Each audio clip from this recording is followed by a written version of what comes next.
I work as a ranger in one of the most haunted parks in America. When I graduated high school, I had few options: no money for college and no trades or skills. But the national forest nearby was desperate for park rangers and was willing to hire immediately. Little did I know what I was getting into when I accepted the job. This all occurred a few years ago, and it made me seriously reconsider my line of work. The first week I was there, I came across a cabin that was not on any map and nearly blended in with the pines and oaks around it. It was made of logs stacked on top of each other, with no windows and only a single door. I circled around it, disturbed by what appeared to be drops of blood emanating out from the door in a fan-like pattern, but I disregarded it, assuming it must be some hunter's cabin and that the blood was likely from a deer. I opened the door, and to my horror, I found the blood was not from a deer at all. There were multiple human corpses hanging from the ceiling, some cut down the middle with their guts taken out as if done by a hunter prepping a deer. The floor was covered in what appeared to be skin stretched out into a macabre carpet. In front of the fireplace, on the table, were cups made from human skulls, and the smell was so overwhelming and rotten that I immediately turned to the side and vomited up my late lunch. As I composed myself and looked back inside, I realized with growing horror that the madman who had done all this was sitting in a chair with a shotgun in his mouth. His eyes followed me as I sprinted away, and I heard the gun go off a couple of seconds later. I hid behind a tree about 100 feet from the cabin and shakily raised my walkie-talkie to my trembling lips. "Hello?" I said, my voice shaking badly. "I need immediate backup on the deer trail behind the graffiti rock on Windermere Lake. We have multiple fatalities by homicide. I repeat, multiple fatalities, and I believe we may also have a suicide. We need police in the area as soon as possible." A voice came in over the radio. "Get out of there, Ranger," the deep guttural voice said. "Get out of there and never come back. That cabin is for the sinners, those who worship the dead stars, and those who have offered their lives to the ancient ones." The walkie-talkie then stopped working and turned into pure static, but I heard the same voice approaching from behind me. I frantically reached into my pocket for my Bear Mason folding knife. The BM seemed like such a pitiful tool as I held it in my hand and heard somebody drawing closer, dragging their legs through the twigs and leaves on the autumn forest floor. Now I heard the same voice, but instead of coming through my walkie-talkie, it was coming from directly in front of me. "You are not one who sees the lights from the dying stars, or one who would trade your life for the knowledge of that light, so run while you still have the chance." Behind the tree, I saw the man who had killed himself approaching. The entire top of his head was gone, though his jaw and lips were still intact. Red poured from his nose and covered his eyes like red tears. It was impossible that he could still be alive, let alone walking and talking like he was, but he stood there, 10 feet away, in his camo jacket and khakis, looking paler than a bug ring in the sunlight. As I watched him, shaking with horror and unintentionally dropping my walkie-talkie, he fell to the forest floor and ceased moving, turning back into a regular faceless corpse. My walkie-talkie started working normally again, and I immediately called the crime scene into the ranger station. They had SWAT and helicopters on the way within minutes, and I vacated the premises as fast as possible. And that was just my first week. Things got a lot weirder after that. His name was Ron Gutierrez, the head ranger Antonio Brown told me later in his office.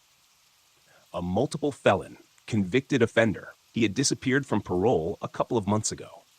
I think the feds put out a warrant for him, interstate evasion or something, but it didn't do any good. He was never suspected of murder, at least as far as the state troopers seemed to think. But clearly, our old buddy Ron was up to a lot more than the police thought. There were parts of at least 4 bodies in that cabin you found. He shook his head in disgust, his large mustache and huge belly making him look like an agitated walrus as he did so. "And this is going to be a mess in the media," he added. "I can tell you that right now. I seriously doubt 4 is the final number of his victim tally. That means the FBI will be arriving too, as is usual protocol with serial killer investigations.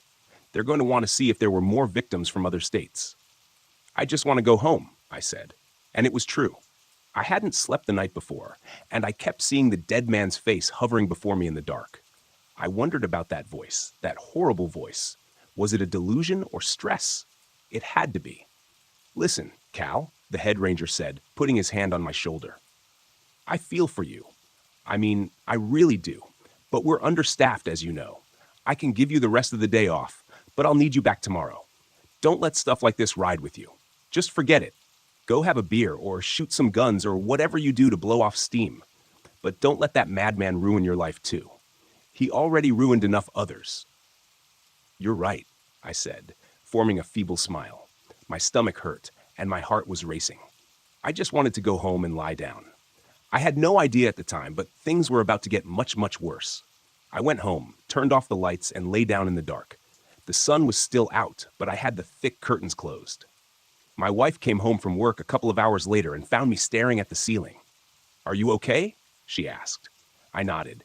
"If I started going crazy, would you want to know?" She smiled, amused. "Yeah, sure," she said. "I'm hoping I'd be the first person you would tell." "Why? Is there something you want to tell me?" "Nope," I said, laughing a little. She always cheered me up. I fell asleep soon after and awoke to a ringing telephone in the dark room by myself.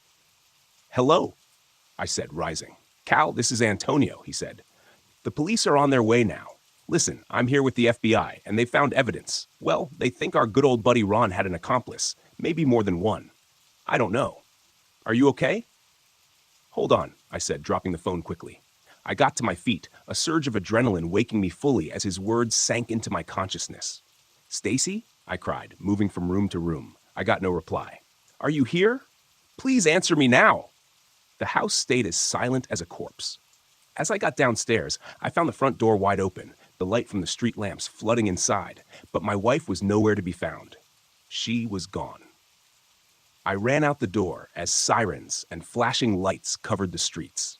Police swarmed the area with their guns drawn, telling me to put my hands up and walk forward slowly. They found no trace of the kidnappers or of my wife. Soon, Antonio showed up with 2 FBI agents standing at his side. They saw me sitting there on the curb, my head hung low, my eyes wet. The agents gave nothing away behind their sunglasses, both dressed in black suits with clean-shaven faces and short hair. The sheriff showed up and pulled them to the side, and I saw him pointing at the house and talking faster and faster, his eyes a mixture of uncertainty and fear. Clouds the color of nicotine stains passed slowly overhead, and I felt my energy draining, my mind running slow. I knew that I might never see my wife alive again. I might never see her dead, for that matter. The woods in the area seemed endless and vast, and many people simply disappeared, never to be found. Their bodies likely lay at the bottom of lakes or deep in the dirt of national parks far off the trails where the eyes of tourists wouldn't roam. "So, what do you know?" I asked them, raising my head as they approached. I dried my eyes, blinking fast, steeling myself and trying to raise my will. "Well," Antonio said, "we found multiple sets of fingerprints in the cabin. Only one belonged to the dead suspect, and the victims were eliminated, at least those with fingers left. However, when we checked the footage of the park to try to find evidence relating to the crimes, we saw you pulling out and being followed." My heart stopped in my chest. I hadn't known or suspected anything at the time. There might even have been somebody watching me right now. But why hadn't they taken me? Why hadn't they just killed me? Or at least tried to? Why just take my wife? I thought that I might find out sooner than expected as the situation cooled down and my wife's trail got colder by the minute. I was taken aside by Sheriff Cowes and Antonio Brown. They looked uncomfortable. Antonio massaged his walrus mustache repeatedly, a sign of anxiety I had seen before. The sheriff looked around the street as if hoping to find my wife just randomly stumbling out of a nearby building, drunk and confused, but certainly alive. Sheriff Cowes was a skinny and unassuming man. His body showed signs of lifelong alcoholism. Burst capillaries ran along the length of his tan face, and his nose looked like a patchwork of red trails. But in his face, his dark eyes showed intelligence. On his extremely skinny body, he proudly displayed his badge, the star looking dull and lifeless under the thick, dirty clouds that covered our town. I felt the first drops of rain hit me on the top of my head. They felt like tears, as if even the sky had started to cry to join me in my loss. "Well, Sheriff C," he said, trying to form a smile. It failed miserably, and he went back to frowning and looking around at the houses, avoiding eye contact with me. "We have some good news, Mr. Lorenzo." I looked at him expectantly. He cleared his throat. "First, we have solid fingerprint evidence from the scene. We're almost positive the fingerprints collected nearby are from many victims. We tried running them through state and federal databases, but," he shook his head, signaling no leads yet. "Don't give up hope, though. These things take time. The car that followed you was reported stolen sometime last night. It might be a dead end, but if we can find video footage in the area, we might be able to connect the stolen car to the murders and the kidnapping of your wife. We have state and federal police on that right now." Now, your neighbors didn't report seeing or hearing anything. At least not anyone we've interviewed yet. We're still going through. But as we get farther from the house, it becomes less likely that anyone will have seen much more than a car, if that. Your neighbor across the street, however, has a doorbell camera installed, and we're currently reviewing the evidence. It's only a matter of time before we catch these scumbags. I'll tell you that they've left far too much evidence behind. It doesn't look like a professional job, which means they'll probably make more mistakes along the way, and will find and use every single one to make sure your wife gets returned unharmed. I still didn't look at him, but stared up blankly at the road ahead of me. The rain started falling harder. Antonio went to his car, grabbed an umbrella, and stood beside me, shielding both of us from the dirty rain. "It's only a matter of time," I said, "until they kill my wife too." "You realize that time is not a factor on our side," Antonio said, moving his huge body closer to me as lightning and thunder started, and echoing booms spread across the street. Many of the agents and police went to their cars for umbrellas or went inside the house. Any trace evidence on the street or lawn would wash away to nothing after a few minutes. Most likely, it already had. "Why do you think we're all here?" Antonio asked. "We're doing everything we can to keep the trail hot. Do you have any ideas, Cal? Any ideas at all? Don't be afraid to tell us. Nothing is too outlandish." "Heck, I would call up a psychic if I actually thought it might help us find her," I thought. "Maybe we could try using you as bait," Sheriff Cows said. "If they followed you once, perhaps they would do it again." I nodded. "That's a good idea. Yeah, it's worth a shot. But I think we need to go back to the park where this all started. That's where we'll find the answers." As the police work wound its way forward through bureaucracy and uncertainty, we ultimately did go back to the park. Sheriff C stayed at the site for a while, stating that he couldn't leave just yet. I gave him my cell phone number and the number for the ranger station at the park, and told him to call me if he figured anything out. He promised he would, and he shook my hand. The thin bones of his long fingers wrapped around my palm as I stared into his blurry eyes. He did stare back, but looked away quickly. Though this happened years ago, I still remember how he refused to look me in the face, and to this day, I wonder how much he really knew. Certainly, in hindsight, it was far more than he let on at that time. Antonio called up a few rangers, explained the situation, and asked them if they would help. They readily agreed, and he said that he would pay them overtime for their help. Within half an hour, we had 5 rangers at the station, all armed with shotguns and rifles from the armory. We couldn't exactly close the whole park, which ranged over 200 square miles and included campgrounds and nature reserves. But the area near the cabin had been sealed off and manned by police. Antonio explained the situation as quickly as he could. The other rangers looked at me with eyes of sadness, and some tried to avoid looking at me altogether. I kept seeing my wife in my mind, her smiling face and beautiful green eyes, looking like polished circles of emerald. "We'll break into 2 groups," Antonio said, handing me a 20-gauge shotgun and a backpack. I found water and snacks, as well as some boxes of buckshot and shotgun slugs inside. "I'll go with Cal. Dean, you come with us as well," he motioned to a young ranger, extremely tall and skinny, with strange tattoos of pyramids and eyes and half-animal gods all down his arms. He usually covered them up at work. "What are we actually expecting to find?" another ranger asked. "An older woman named Ally? Bodies? Lunatics? Are we looking for more cabins?" "The entire thing is somewhat fuzzy, I guess. And where are the police? Shouldn't we have police escorts as well? Look, the police did a scan of the area, Antonio said, frowning slightly at her. We shouldn't find anything dangerous. We're only looking for evidence.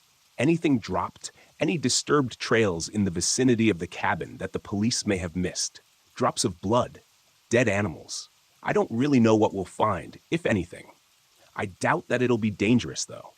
Looking back at it now, it sends shivers down my spine when I think about just how wrong he turned out to be. Night had started to come again, too soon. We used bright LED flashlights on the trail, speaking little through the misery of the cold rain. All of us had ponchos on, but the wind began to whip up, blowing the rain sideways and into my face and clothes. I swore under my breath. What an absolutely miserable day. Dean stayed close by my side, talking sporadically. He tried to cheer me up, talking about jokes, the news, and the stock market. I mostly grunted and nodded, feeling disassociated and unreal, like I was in a dream. But then his conversation took a bizarre turn. Have you ever seen or heard? I guess heard too. Anything really weird in this park? Dean asked, looking sideways at me. He looked much younger in his uncertainty, like a teenager trying to ask for a dance with a pretty girl, but uncertain how to go about it. I sighed, realizing that he would not leave me alone. Part of me also realized that he had volunteered to come out here in the middle of the night solely to help me, and that he may even end up risking his life on this mission if things went sour. But I still felt a childish spitefulness about having to interact. Yeah, I've heard some weird stuff, I said. I also saw a carpet made of human skin. I guess that qualifies as weird. Oh, it does. It does, Dean nodded. But it's not like supernatural weird. I mean, have you ever seen a ghost or a demon or anything like that? I paused for a very long moment. Antonio walked in front of us, grunting and keeping his gun raised, the illumination from the flashlight attachment bouncing crazily off the trees and making the shadows of the branches look like arms stretching out in the woods to grab whatever they could. I looked over at him. His face had a very serious expression on it, unusual for Dean, and he avoided eye contact. What is this about? I asked. Have you seen a ghost here? Is that what you're trying to tell me? Well, Dean said, looking away into the trees and shining his flashlight at nothing for good measure.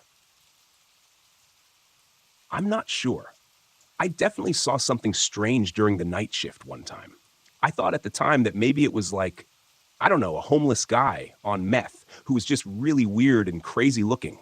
But I was patrolling the trails for poachers and trespassers when somebody just started screaming. I was nearly 5 miles away from the ranger station in the middle of nowhere, and the trail itself was rarely traveled except by hunters. My first thought was that it was a fox or some injured animal. They can sound very human when they scream, you know? I nodded, but it followed me and kept following me as I went down the trail. I turned, trying to see what the heck it was. I called out, identifying myself as a ranger and telling them that they were trespassing. But the trail was closed for the night and the police were on their way. It seemed like the person, or whatever they were, just kept screaming as if they didn't need to breathe. I've never heard anything like it. They just didn't stop. It went on for minutes, and then suddenly cut out. But ahead of me on the trail, I saw something naked. It kind of looked like a person, but their body was skin and bones and so pale that it almost glowed. I could see every bone and every rib. Its head was down, and it just stood there with this eerie smile on their face.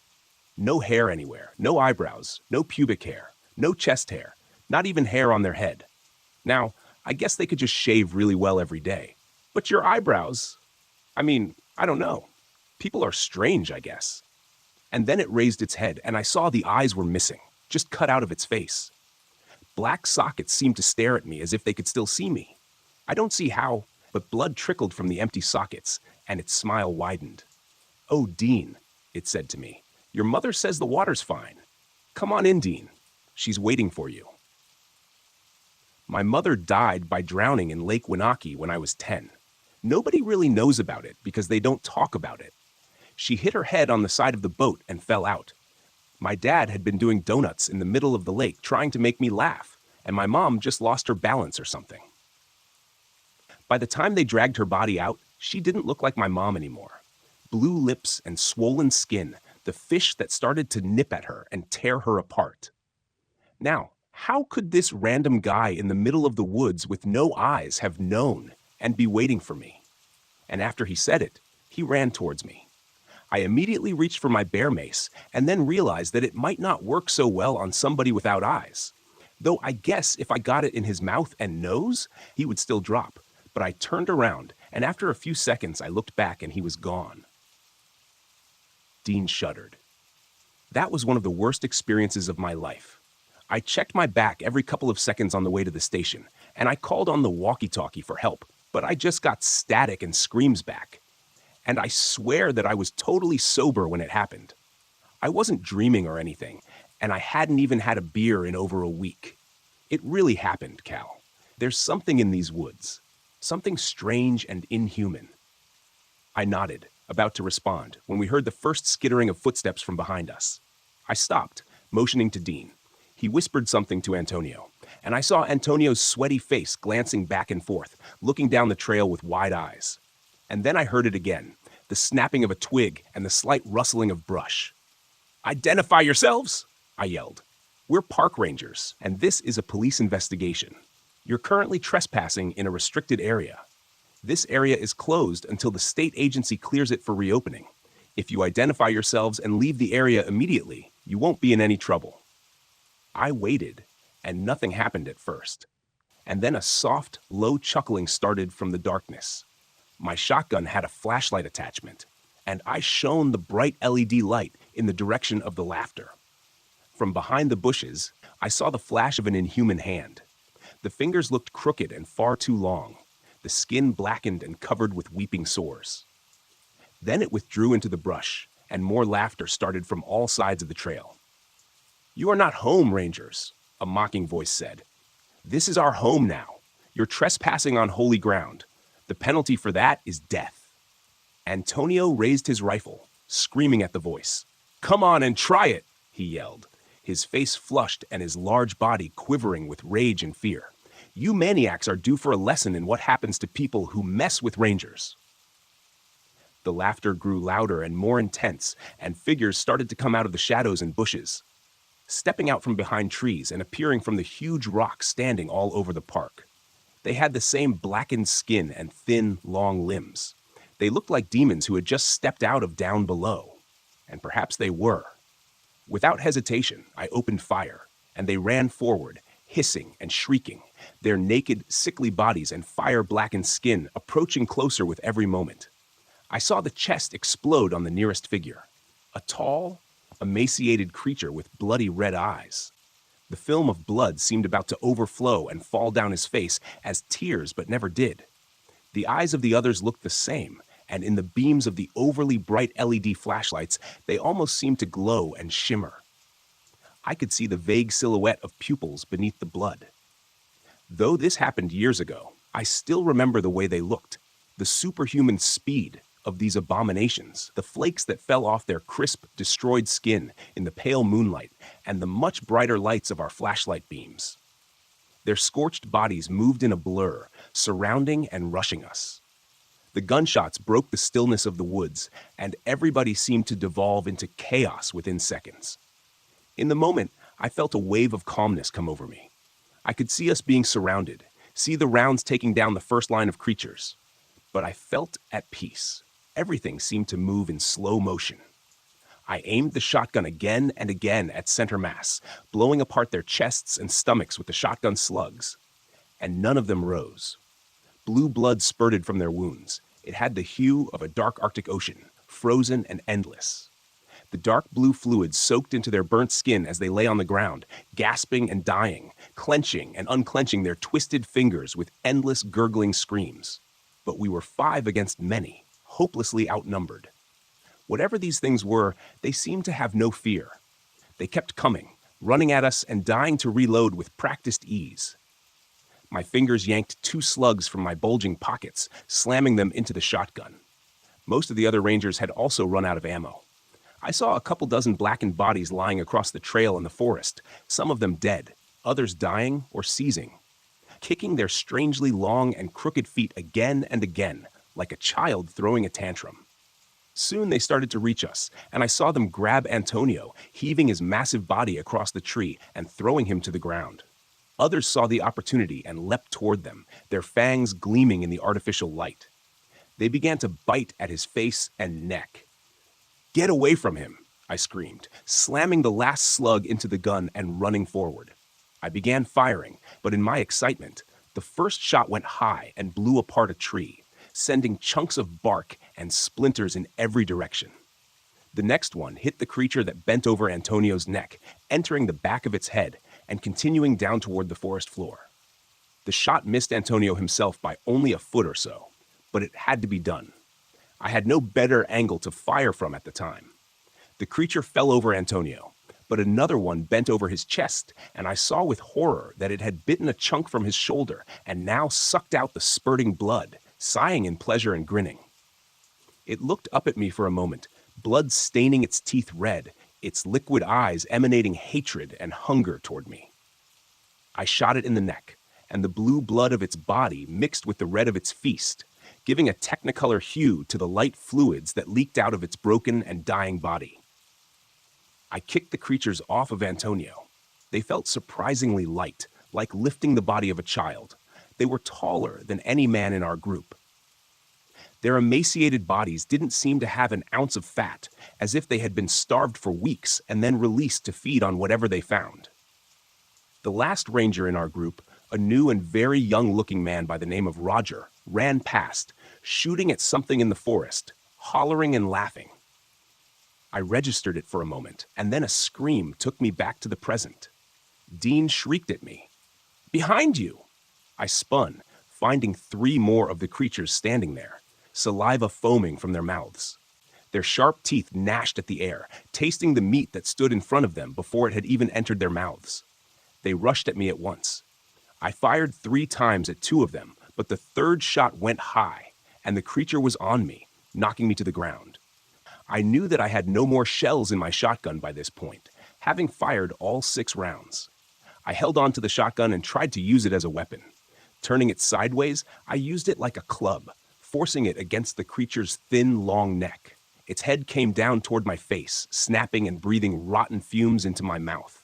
I tasted its saliva as it dripped down onto my lips, a taste like rancid meat and chemicals. I spat, pushing with all my strength, but it continued to get closer until its face and its many sharp fangs stood only a fraction of an inch from my own. We looked into each other's eyes like infatuated lovers, but I knew the only thing this creature loved in me was my flesh, which it would rip apart as I lay there, screaming and pleading for death as my strength failed and the creature's face lunged forward. Then, opening its mouth wide, its head exploded, sending a waterfall of cerulean blue pouring down over my mouth and nose. I felt pieces of its skin stuck to mine, and soon I held only a lifeless corpse by the neck with my shotgun, spitting and wrenching. I rolled to my side, wiping my eyes with my jacket sleeve. I looked up and saw Dean standing there, a black 30-06 Remington in his hands. He smiled at me and gave me his hand. "Dang," I said, spinning on the ground and nearly throwing up as I tasted the blood at the back of my throat. "I guess you could have waited longer." Dean shrugged. "Oh, they're gone," he said, showing me the bodies of a few dozen blackened monstrosities lying on the ground. The rest of them fled into the woods. I doubt that's the last that we'll see of them, though, and I would have shot it sooner, but Ally had one on her back. Literally. It jumped on her like it wanted a piggyback ride, and it bit into her shoulder and sucked some of her blood. I took that one out and yours as quickly as I could. Then I remembered Antonio. "Where is he?" I asked, goosebumps rising on my skin. "Is he?" "He's still alive," Dean said, his smile fading. He pointed to Antonio on the ground. Ally stood by his side, applying pressure to the gaping wound on his shoulder. I could see pieces of his bone through it. His right ear was gone, and he had blood pouring from a scalp wound. He breathed fast, raising and lowering his arms, calling out for his wife. Ally calmed him. "We're getting you help," she said. "You're going to be okay. It doesn't look like any major blood vessels got severed, thank God." "How the heck are we supposed to get him out of here?" I asked. I tried my walkie-talkie, remembering Dean's story about how his had failed at the critical moment when he needed help, but this time it worked. I heard the voice of a female ranger come through, and it sounded like an angel to me in that time of desperation. Antonio Brown, the head ranger, is seriously injured, I said. We need immediate medical evac. We're around the Loggerhead Trail, right before it meets the Angel Trace Mountain circuit. There was a long pause. I'm sorry to tell you, but there's nowhere to land any sort of helicopter in that area, she said. I think you already knew that, though. The best chance to get him out of there quickly is with an ATV with an attached trailer. But that's going to be a bumpy ride. Is he critically injured, do you think? Look, I'm not a doctor, I said, but he has blood all over him. He's missing an ear, a piece of his shoulder, and he has a massive scalp laceration. Ally doesn't seem to think that he has any arteries severed, but she isn't exactly a doctor either. And what about everyone else? I've already called in the paramedics, and they're on their way. Another ranger is setting up the ATV attachment with blankets for Antonio so we can pull him out of there to safety. Are there any other injuries? I looked at Ally with her bleeding shoulder. I had a few scrapes and cuts on me, but considering the circumstances, I considered those as nothing at all. Dean looked totally fine, as if he had just come out of the ranger station to go on a moonlight stroll. And then I looked around, lowering the walkie-talkie suddenly. Where's the new guy? I asked loudly. They all turned to me and Antonio. We had 5 people. We had Roger, that young ranger in the back. Where is he? Dean shrugged. Maybe he ran off when the fighting started? I asked helpfully. I mean, he didn't exactly sign up for this. I don't think most people would want to start a new job like this, to be honest. No, Ally said, frowning. He was next to me when the attack started. I saw him shooting. He had a 12 gauge, and it was so loud every time he fired it, my ears were ringing. And then, she shook her head.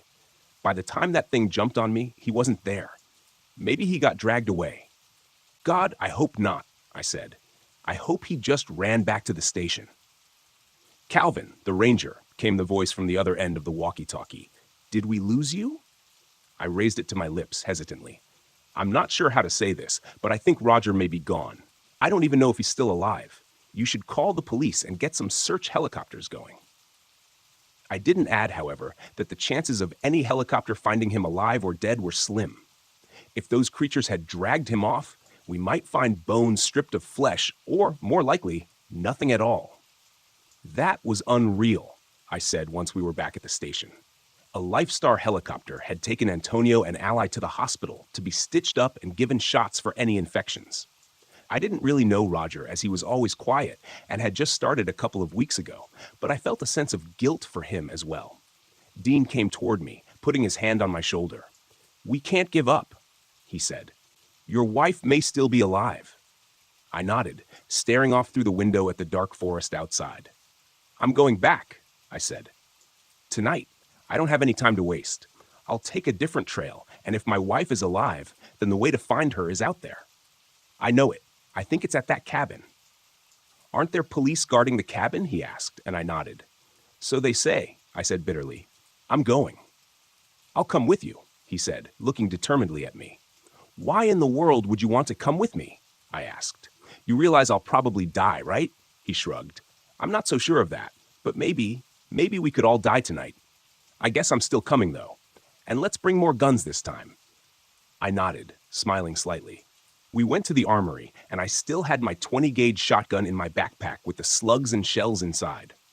I also grabbed 2 pistols, a Ruger Super Redhawk and a Smith & Wesson Model 500. Dean grabbed a Judge, a pistol that fires shotgun shells and 50 Action Express. We filled our packs with more ammo, strapping the pistols to our belts. It all felt extremely heavy to me, and I knew it would slow us down. But I didn't want to risk running out of bullets so fast this time. We also each grabbed a large Bowie knife, strapping them next to the pistols. I put a few bottles of water in my pack, giving a few to Dean, and threw in some peanut butter and crackers for good measure. I wasn't expecting to be out long. After all, we set off. The night seemed darker than ever. Mostly, we walked in silence, listening to the chirping of bugs. My light illuminated an owl that flew down in the middle of the trail. It looked at both of us with disdain and then flew off again. You know, owls are omens in many cultures, Dean said. Omens of what? I asked, genuinely curious. He shrugged. It depends, I guess. In Asia, sometimes they signify good fortune and luck, but the Native Americans and others often thought of them as omens of death or bad luck. Great, I said, frowning. Well, I don't believe in that crap anyways. I make my own luck. He laughed. That's a good mindset, he said, if only it were true. When we got to the cabin in good time, other than the owl, we saw nothing on the way. The forest seemed silent and sleeping, and perhaps just observing, wondering what we would do next. I saw the windowless cabin ahead, standing aloof in the silent dark night. It looked eerie, the door standing open as if beckoning us inside. Splatters of dark, dried blood still showed on the threshold and the front of the door, contrasting heavily with the white wood in the LED light. Isn't there supposed to be police protection? I asked, confused. I thought they had a cop out here or something. That's what they told me, Dean said, frowning. He raised his gun, walking forward slowly. This is Park Ranger Dean, identifying myself, he yelled loudly. Do not shoot. I repeat, we work for the park. Please respond if you can hear me. The echoes faded into the trees, but I heard nothing. I walked side by side with Dean, then started sprinting forward toward the open door. Something was wrong, and I knew it. I peered inside and saw the body of a police officer crucified against the wall, large nails driven through his wrists. Drops of fresh blood still fell quietly to the wooden floor below. His eyelids were missing, cut or bitten off, giving him a look of perpetual surprise and terror. He had been dissolved, his intestines hanging down like the leaves of a weeping willow. And from behind us, I heard laughter. Turning around, I saw Roger, the new ranger, dressed in a black robe and surrounded by dozens of the thin, emaciated creatures. He smiled, his boyish blue eyes turning cold and insane as he showed all his teeth. My friends, you've come back. Thank you for that. My creatures need to feed, and your bodies will make delicious meals for them. Why are you doing this? I asked him, stepping back and slowly flicking the safety off my shotgun with my pointer finger. And where's Stacy? Roger laughed. Your wife is somewhere safe, I can assure you, he said, his face a mask of insanity and evil. She is being transformed. She is becoming something more than human, and greater than humanity ever imagined. With my help, she'll live forever. Would you like to join? I'd rather die, raising my shotgun and pointing it at his head. He smiled. Oh, if you kill me, your wife will die. I assure you that, Roger said, pushing his blonde hair to the side. She's probably starving slowly. She is in a place that no one will ever find her. Only I know where she's being held. But it's your choice. Do we not all have free will? The creatures around him stood as still as statues, each of their blood-red eyes focusing directly on me. If I hadn't seen them move earlier, I might have thought they were simply grotesque Halloween decorations. They didn't even seem to breathe. And then I realized, perhaps they didn't. What are these things? I said, pointing to the black and emaciated bodies that surrounded him. Some sort of black magic? He shrugged. Black magic is just a word, my friend. There's no such thing as white or black magic. There is only power and those with the will to change the world. As a great man once said, "Do what thou wilt shall be the whole of the law." I shook my head. I have no idea what that means. Do what thou wilt, he said, his eyes blazing with intensity. Now do what you will. When God created the universe in his infinite energy and power, he wedded it to be in the space of a moment. It came out of the void. I, too, have a will. We are made in his image, after all, and my will has been honed and intensified until soon I will approach the power of angels and one day even God himself. So what's your actual plan here? I asked. You want to create a race of monsters that go around killing anyone they want at random? You want to take innocent people and subject them to God knows what kind of horrors, all because of your free will?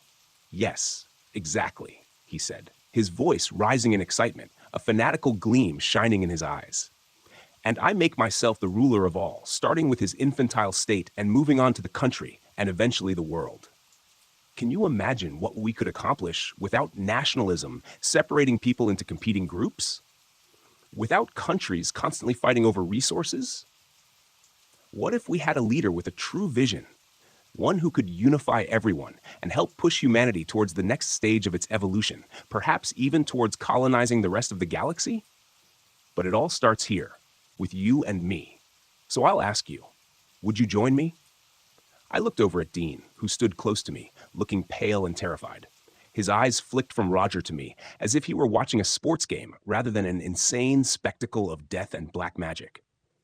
I'd rather die, I said, my heart pounding in my chest, my mouth going dry. Roger's face turned into a mask of fury as he screamed for his minions to attack. I fired the shotgun, but they swarmed in front of him, and the slug hit one of the burnt abominations in the chest instead. I swore, turning to run into the cabin. Dean, let's go! I screamed at the top of my lungs. I looked back and saw him standing there, shell-shocked and vacant, looking as if he were frozen in place. Dean, I said again, and his head snapped toward me. He began sprinting as the creatures closed in around him. I had already reached the cabin door and waited for him, breathing fast. I raised the shotgun and shot one of the creatures, only a few feet behind Dean. The slug broke through its leg, sending splinters of bone and blue blood spurting into the earth below. Roger screamed and raged behind us, an incomprehensible roar of fury and madness. As if on cue, the creature started screaming too, a shrill, mingling sound like someone being burned alive. They didn't seem to need to breathe, and the screaming went on for an inhuman length of time. I pulled Dean into the cabin quickly, slamming the door shut.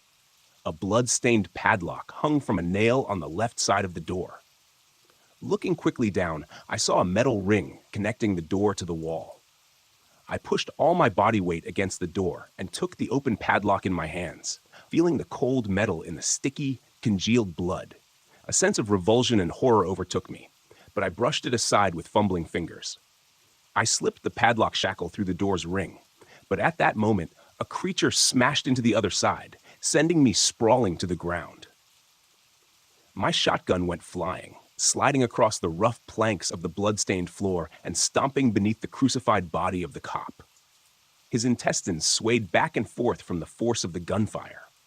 The door flew open, and I saw the leering faces and the red, bloody eyes of the abominations as they stared in, dripping long strands of saliva into the dirt below. "Kill them all!" Roger shrieked in an insane voice, and the creatures rushed in. Dean began shooting, and I pulled out both my pistols, pressing the thumb levers on the holsters and releasing them. I started shooting madly, and their screams turned from fury to pain as they fell on the floor, their blue blood mixing with the red, coagulated stains below them. Within seconds, we had blocked the door with bodies. The cabin was small, barely even a room, though the wood was strong and fairly new, totally free from rot or holes. The only way in and out was through the door, with the narrow doorway blocked by a dozen blackened corpses. The rest of the creatures behind them tried to push through but made no progress. One tried climbing over the pile of corpses, and I shot it in the head as soon as it peeked through. The rest didn't follow its example. I heard their high-pitched whines and screams outside, and Roger's much deeper one. "Be in orders," he said. "Get some dry leaves, twigs, and logs. If they don't come out, we'll burn them out. No witnesses, no loose ends," he said this last part as if to himself, his voice slowing down and becoming reflective, almost meditative in its quality. I turned to Dean, terrified and exasperated. His face reflected the emotions I felt. I regretted ever coming out here. We would most likely die, and my wife would be left in the hands of that psychopath outside, unless the police made some sort of unlikely breakthrough in the case and found her. "Well, Dean," I said slowly and sadly, "I think this is the end. Unless you have any other plans?" "I sure don't. I guess we could start moving the corpses and try to fight our way out," he shrugged, his movements apathetic. He looked as if he had also given up hope. And then a miracle occurred. I heard a voice that I had not heard in what seemed like an eternity.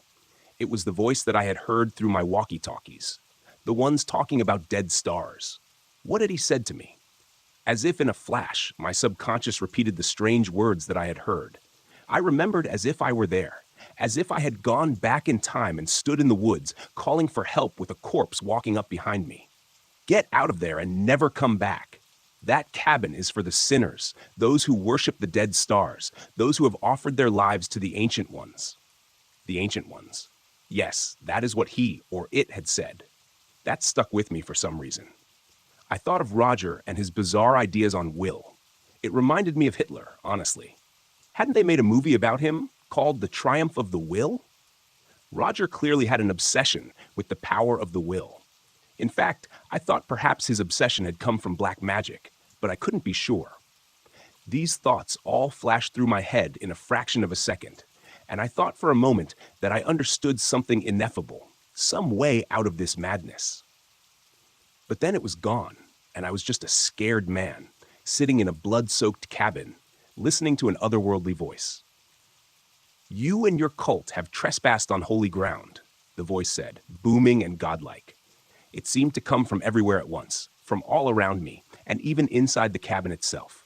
It shook the ground and sent the crucified body of the officer swaying again, his intestines slowly moving from side to side. "You have committed horrors and disrupted the peace of the dead. You and your creatures are doomed." "You have no power over me," Roger said, his voice seeming faint and almost childlike in comparison to the voice of the other. "Come out here and try it. Don't hide. Let's see your true form." The voice laughed. Dean began moving some of the corpses, trying to look out the door. I got up and went to his side. I saw the creatures surrounding the cabin had vanished. They now stood in a circle around Roger. His white face was the only color, a contrast to the blackened bodies of his minions and the jet-black robes that he wore. He looked like a dead star in infinite space, his skin lifeless and pale. "The Ancient Ones use you as a puppet," the voice said. I peered around and saw Dean doing the same, but I could find no source for it. "I too have an army," it continued, "but mine are not drawn from the dead or the despicable art of necromancy. I use the forest in its many secrets. And who do you think is the stronger, the dead or those with a connection to the living, breathing soil of this place?" Roger's eyes widened as hundreds of animals came out of the woods, a stampede of fur and feathers. I saw bears rushing to the front on all fours, approaching the emaciated, blackened victims of Roger's, standing on their back legs, roaring and clawing. They swiped at their chests and faces, leaving deep gouges before lunging for their throats. With a quick side-to-side motion, they ripped the heads clean off. Roger turned and began to run, his remaining minions following suit. The animals chased after them, and within a minute, everything had started to go silent again. We kept pulling bodies out of the doorway, and by the time we got outside, no one was left except for what remained of the monsters. We made it back to the cabin in record time, moving quickly with our guns drawn. I saw police cars and FBI agents everywhere, and they started moving into the woods with searchlights and dogs. Antonio was back, bandaged up and looking haggard and pale, but otherwise okay. He came up to me and Dean. "We know it was Roger. We're looking for him now," he said. "The FBI and state police just searched all known properties associated with him. We found the blood of your wife, Cal. I'm sorry, but we didn't find a body. It's a lot of blood, too much for somebody to lose and survive." His words stunned me into silence. I had held on to the glimmer of hope that Stacy was alive, that we would just need to capture Roger, and then we could find out where she was held prisoner. I started shaking and almost collapsed, but Dean caught me. He pulled me over to a bench and sat me down. "Take a minute," he said. "Just breathe." I sat there for what seemed like hours, watching the police and FBI agents pass by, going in and out of the woods. After a few hours, the team came back. Antonio was outside talking to the police chief of the town. The team went up to him. "We found the body of Roger Gray," the police officer in charge said. "Looks to be an animal attack. There were all sorts of blackened corpses around him. We don't really know what they are. Looks like they dug them out of a graveyard and burned them for some reason. The whole scene is, well, it's bizarre. Don't know what to make of it. There were no animals around when we went, but the tracks looked like hundreds of bears, deer, owls, crows, and others passed right through there and attacked him." He shook his head. "I swear, this job gets weirder every day." I went home that night.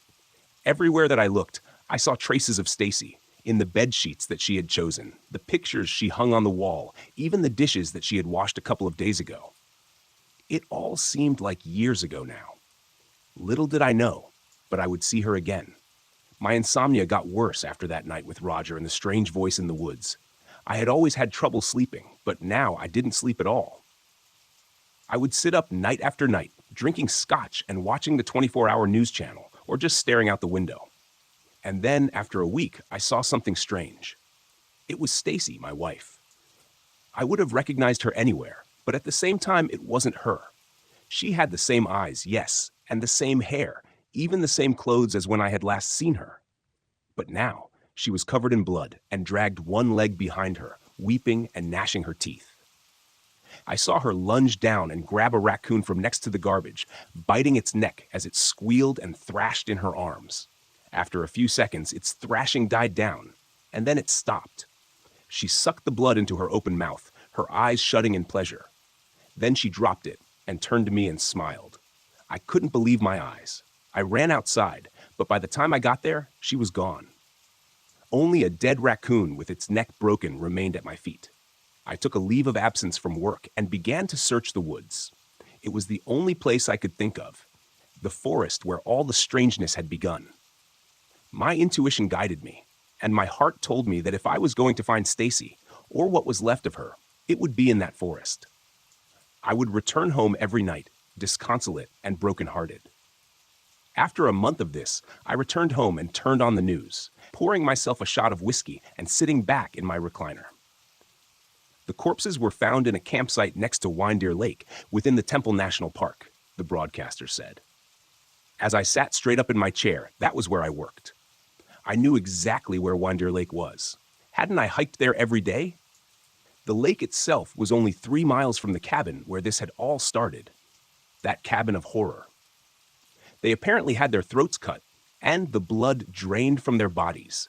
The broadcaster continued. Authorities are tight-lipped on this, but one officer told our reporter that 8 people are now dead or missing. The governor has responded, saying that they will close down the park. I turned the TV off, getting up and going into my bedroom. I got dressed and put on my hiking shoes. After all, I now knew the reanimated corpse of my dead wife roamed the forest, attacking and killing innocent people. Roger was dead, but there was more work to do. I saw my wife's smiling face in my mind, and I remembered the way she smelled like perfume and flowers. I quickly blinked back tears and grabbed my shotgun, strapping a pistol to my waist. No matter how long it took, I would bring her down and hopefully free the forest of this evil. It's been 3 years now, and still, I haven't had success. To this day, I still go out at night, roaming the trails. I found bodies skinned alive, with limbs twisted around tree branches, and campers with their faces eaten off, leaving just a mask of red and bone behind. I'll never know if they're all from Stacy or if somebody else lives there, but I have a mission, and I'm determined to fulfill it. I know that my wife's soul has moved on, and that something else has taken over Stacy's body. Whatever shell remains is just an extension of Roger's satanic magic, his necromancy and evil. And I won't stop hunting until I know she is at peace.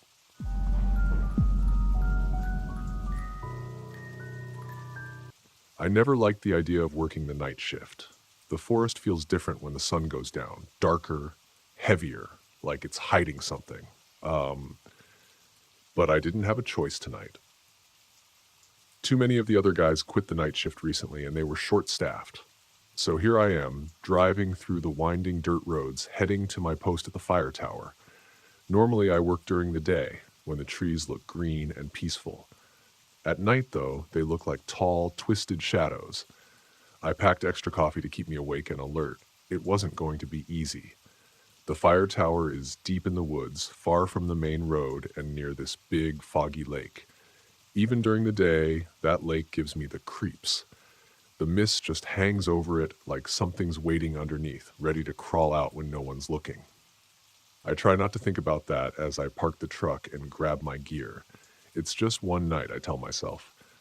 The climb up the fire tower feels longer than usual, maybe because the sky is already so dark. By the time I reach the top, the stars are just beginning to peek through the clouds, and everything is quiet. Too quiet. Usually I can hear crickets or owls by now, but tonight it's just still. I drop my bag inside the small room at the top of the tower and take a deep breath. This is my space for the next 8 hours, a tiny room with windows on all sides overlooking a sea of trees.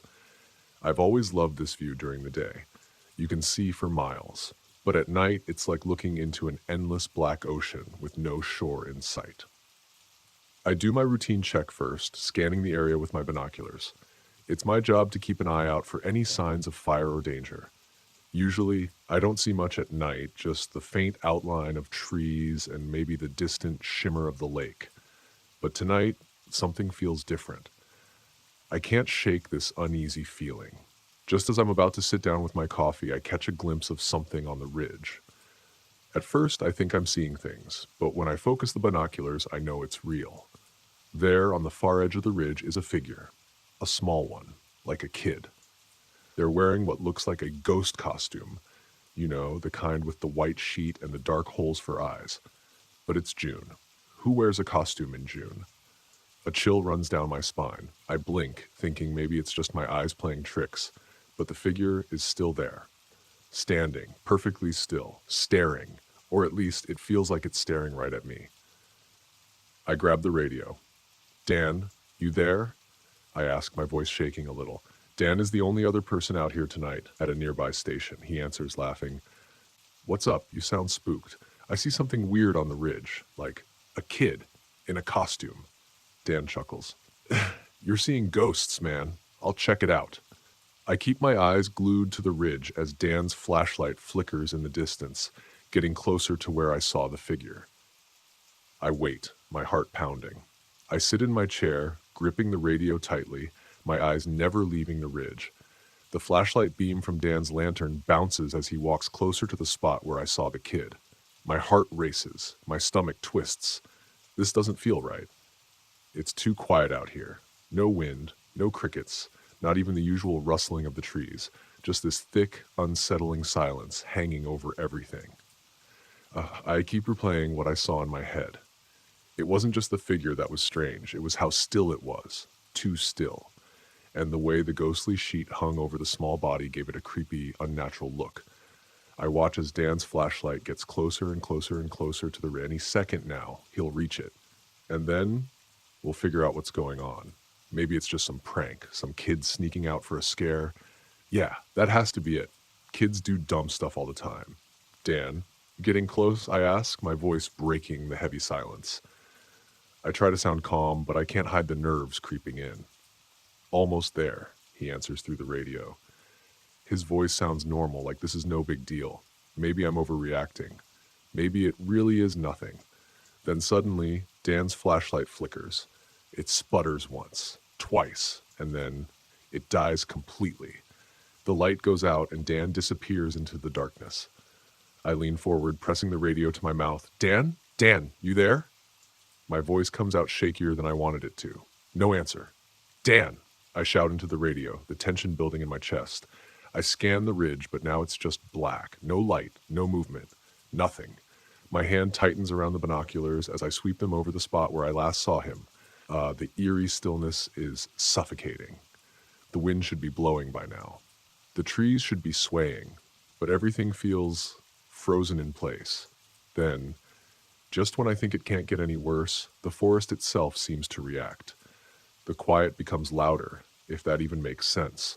The absence of sound presses against my ears. It's like the whole forest is holding its breath, waiting. I try the radio again. Dan, come on, man, quit messing around. Still nothing. A sick feeling starts crawling up my spine. Something is wrong. Really wrong. I reach for my flashlight and shine it out over the trees, sweeping it back and forth across the ridge. But as soon as the beam hits the spot where the kid had been standing, I stop. Dead. There's nothing there. The figure, the kid, the ghost. Whatever it was, it's gone. My breath catches in my throat. I should feel relieved that it's not there anymore, but instead, it feels worse. My mind races. Did the kid run off? Was this all some weird prank, or was it something else? I start pacing inside the small room, trying to think, trying to figure out what to do. Every second that Dan doesn't respond feels like a weight pressing down on me. What if something happened to him?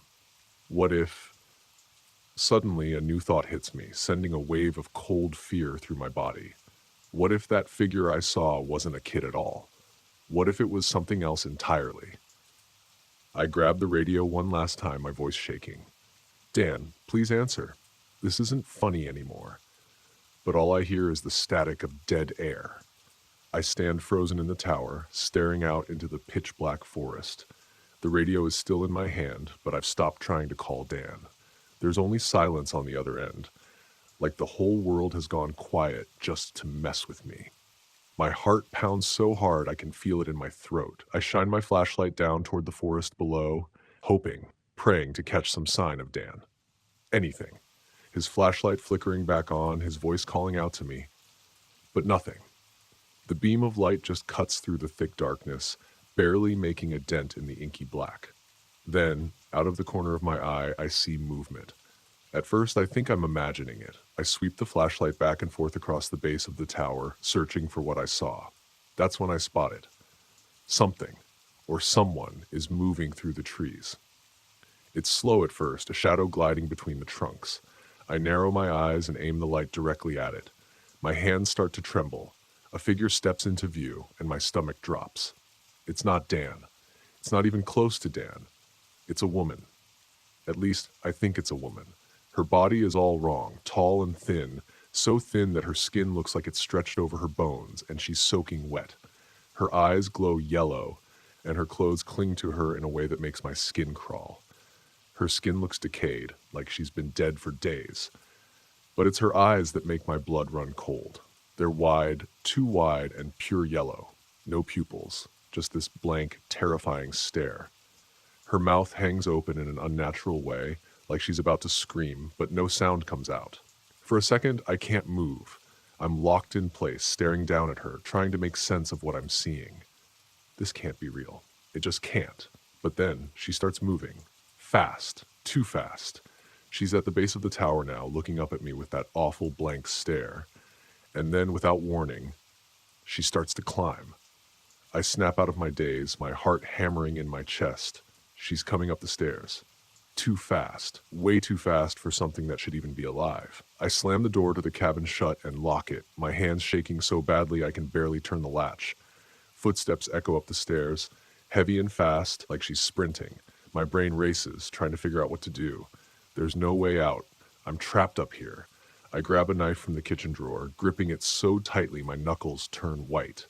I back away from the door, my eyes can hear her getting closer, closer, until her footsteps stop, right outside the door. I hold my breath, praying she'll go away. But then, the door handle rattles. She's trying to get in. Suddenly, I hear a loud thud, like something slamming against the door. Then another. The door shakes in its frame, and I know it won't hold much longer.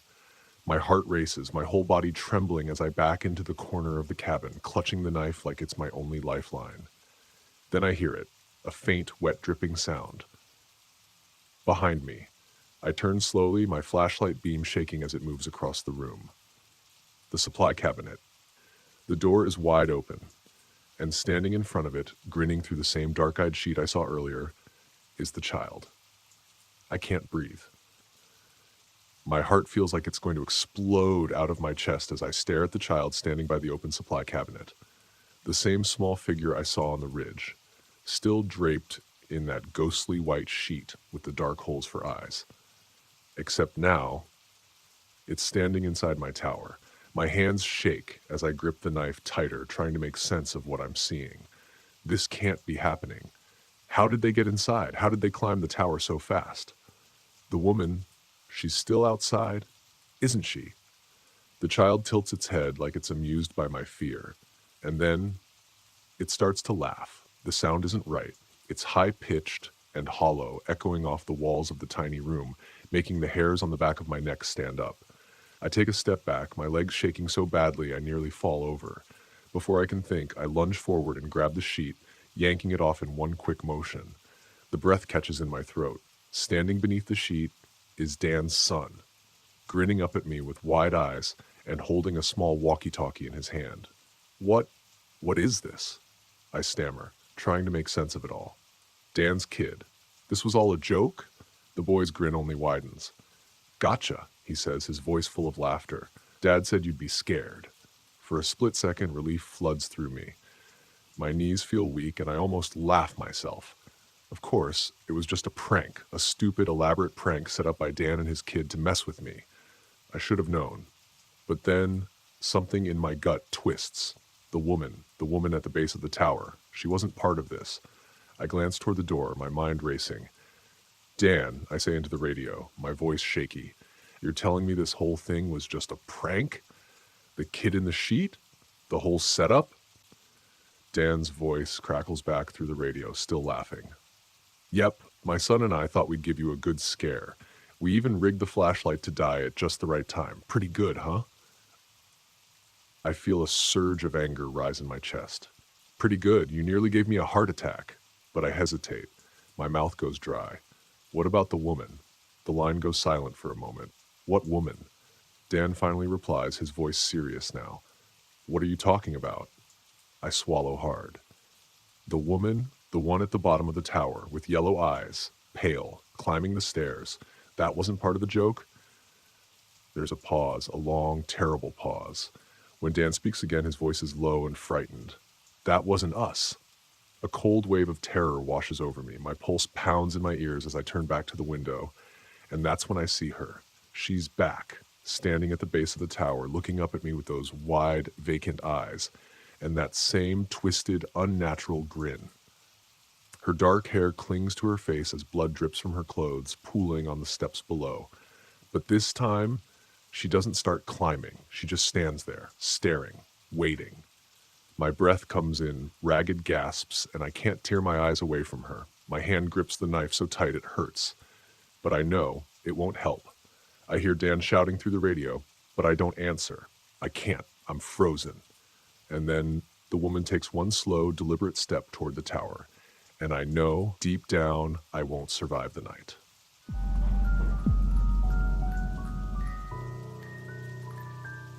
I should have known something was off when my supervisor called me in for an urgent adjustment to my usual shift. A bunch of people had recently bailed on the night schedule without much of an explanation, so it landed in my lap. At first, I wasn't exactly thrilled, but a small part of me was curious about what it would be like to watch the park after dark. I guess I figured it would be hours of quiet, broken up by the occasional hoot of an owl or the flicker of a flashlight. So there I was, hiking up the tower's endless steps with a backpack full of coffee, energy drinks, and whatever courage I thought I had. The night air tasted cool, almost damp, and my boots crunched on the gravel in a way that echoed, like I wasn't the only one listening.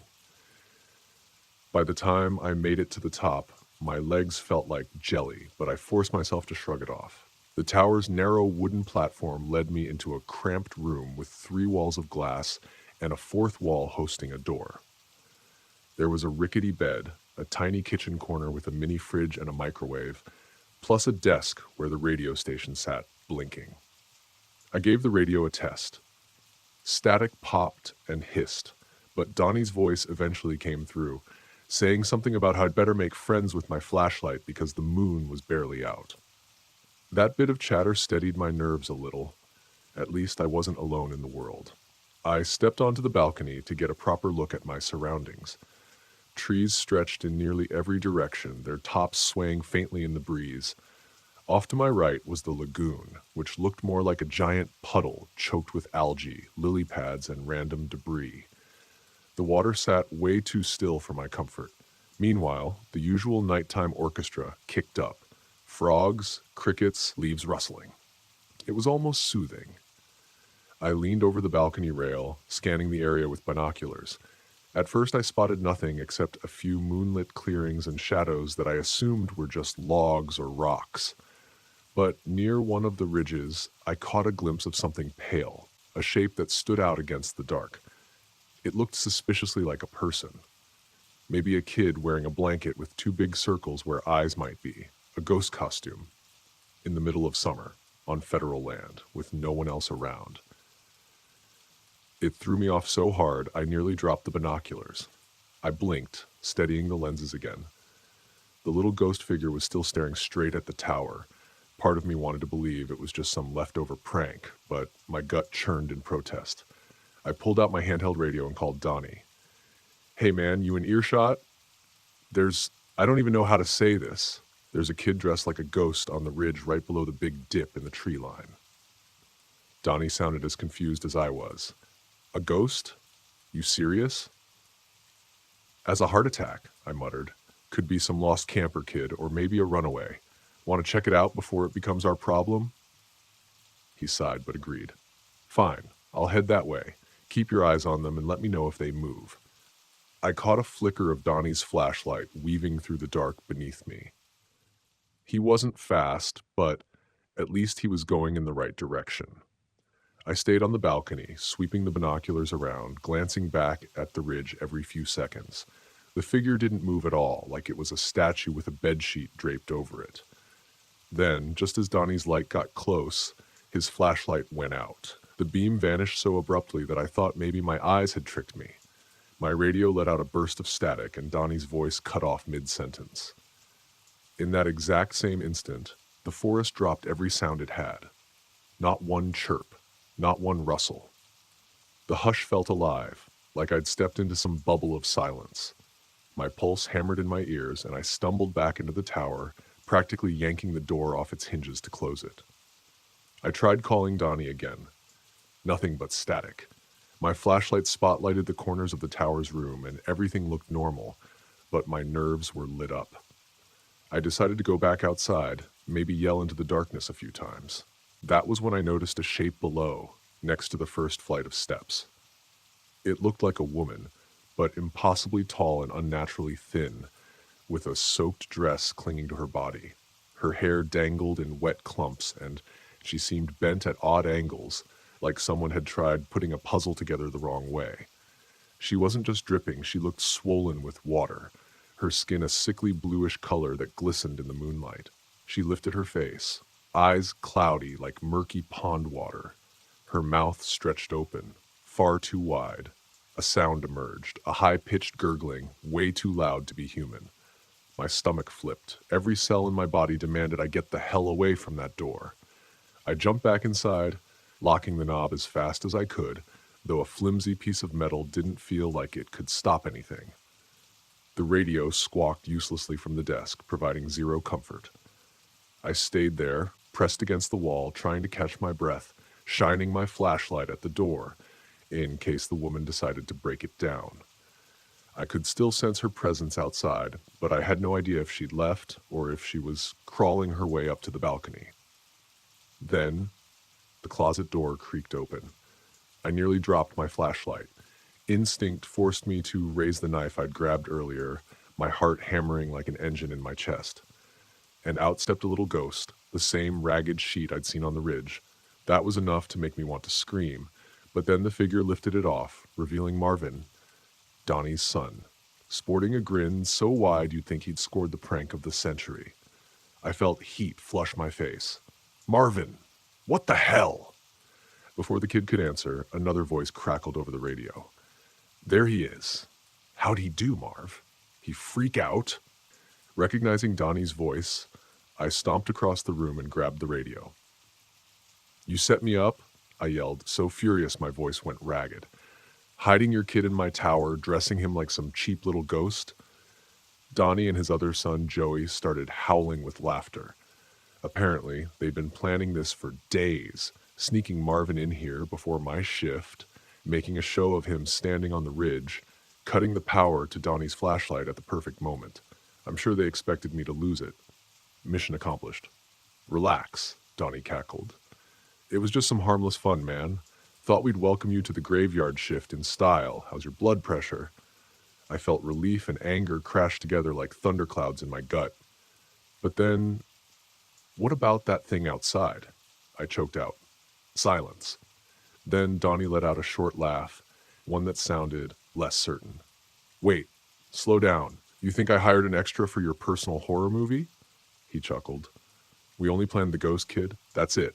No ladies in sight. His words hit me like a punch to the ribs. Even if they'd orchestrated a bunch of details to fool me, that shrieking creature I'd seen was way beyond a backyard prank. I couldn't shake the memory of that stretched skin. I had the insane urge to fling open the tower door just to see if she was still out there, but the possibility kept me rooted in place. Marvin must have seen the alarm still etched on my face because his grin faltered. Dad, he said softly into his own walkie. What if someone else is out here? The question hung in the air, heavy as lead. After a moment, Donnie tried to keep it light. Look, maybe you saw a deer, or your eyes played tricks on you. It's late, and you're wound up. We'll swing by once we finish up. Sound good? I clicked off the radio without answering. My anger was draining, replaced by an old, deep fear that stuck to my thoughts like tar. Part of me wanted to chase Marvin out with a scolding, but a stronger part, maybe the protective side, wouldn't risk letting him leave alone until this thing was explained or gone. I had zero trust in that black stretch of forest. I paced the tower, double-checking windows and fiddling with the lock on the door. It felt so thin, like a stiff wind could knock it down. Meanwhile, the night outside remained too quiet for comfort. Marvin looked just as jumpy as me now, hugging his arms close to his body, like the joke wasn't so funny anymore. Time crawled. Every so often, I'd catch a glimpse of movement outside, a branch shifting or a swirl of mist over the lagoon, but I never saw that gaunt figure again. It was almost worse, not knowing if it was still lurking beneath the tower. At one point, a faint screech echoed from somewhere in the woods, and I nearly tripped over my own feet, spinning around to face the door. Marvin squeaked, then tried to laugh it off, but his eyes were wide. By the time the first streaks of dawn arrived, I felt shredded. My chest was tight, my muscles stiff from clenching. Donnie came through on the walkie once more to say something about making the rounds, but I barely registered it. All I could think was that if I had to do another shift here, locked in this fishbowl, I'd lose my mind. Jokes were one thing, but that woman's milky gaze was not something you faked with store-bought makeup. I couldn't explain it, and Donnie wouldn't listen. That left me with one real choice. "All right, Marvin, time to go," I said quietly and escorted him down the tower steps in the fragile early light. The two of us jumped at every rustle or bump. I was armed with that kitchen knife, feeling ridiculous but unable to relax. The lagoon looked almost peaceful in daylight, but I was too on edge to appreciate it. By the end of that endless descent, my mind was made up. The moment I got the chance, I'd inform the higher-ups I wasn't staying on nights. Not another hour. Let them call me paranoid. Whatever I'd seen out there, it wasn't just a trick of the dark. Something in those woods had noticed me, and I had no intention of sticking around for round two. Marvin and I trudged toward the ranger station, the first rays of sun hitting the trees in a washed-out glow. Part of me expected to see that soggy figure trailing behind us, but every time I looked over my shoulder, it was only empty space. Maybe that was even scarier. It meant it could still be anywhere. I'd always believed the night shift was nothing but quiet hours, but nothing from this point forward would ever feel normal again. When I glanced back at the tower, all I saw was a lonely shape against the morning sky and the silent, unmoving lagoon. But I remembered that scream. I remembered the hush that followed it too, and I wondered if maybe it was the woods themselves sending a warning. Some things aren't meant to be watched after dark, at least not by anyone who wants to make it home sane.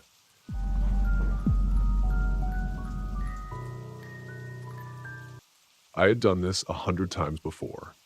Searching for missing campers was part of my job as a park ranger, and honestly, it usually ended with someone just lost or confused. But this time felt different from the start. My name is Ethan Harper, and I've been a ranger at Eagle's Shadow National Park for over 10 years. The place is vast, miles of dense forest, winding rivers, and jagged cliffs. It's beautiful, sure, but unforgiving if you don't know your way. Daniel Clean, the missing camper, had been out there for 3 days now. He hadn't left a single trace behind, which was strange. Most of the time, lost hikers left footprints, scraps of food wrappers, or at least a trail of some sort. But not Daniel. It was as if he had just disappeared. My team for this mission was small but solid. There was Sarah Morales, my second in command and one of the best rangers I knew. Calm under pressure, smart, and someone I could always count on. Then there was Dr. Greg Owens, the park's biologist. He wasn't much of a hiker, but he knew the wilderness like the back of his hand. Jake Donnelly and Mia Caldwell rounded out the team, 2 younger rangers, both eager but pretty green. I wasn't thrilled about taking rookies this deep into the forest, but I didn't have a choice. We set out in the late afternoon, the sun casting long shadows through the towering pines. As we hiked deeper into the Whispering Pines section of the park, I couldn't shake the feeling that something was off. It wasn't just the thick, almost suffocating silence that blanketed the area. It was more than that. An unspoken tension hung in the air, like the forest itself was watching us. "Ethan, look at this," Sarah called out, breaking the silence.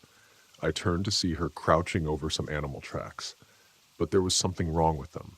They led a few feet into the underbrush, and then nothing. The prints just stopped, as if whatever made them had been lifted straight into the air. "That's not possible," Greg muttered, scratching his head.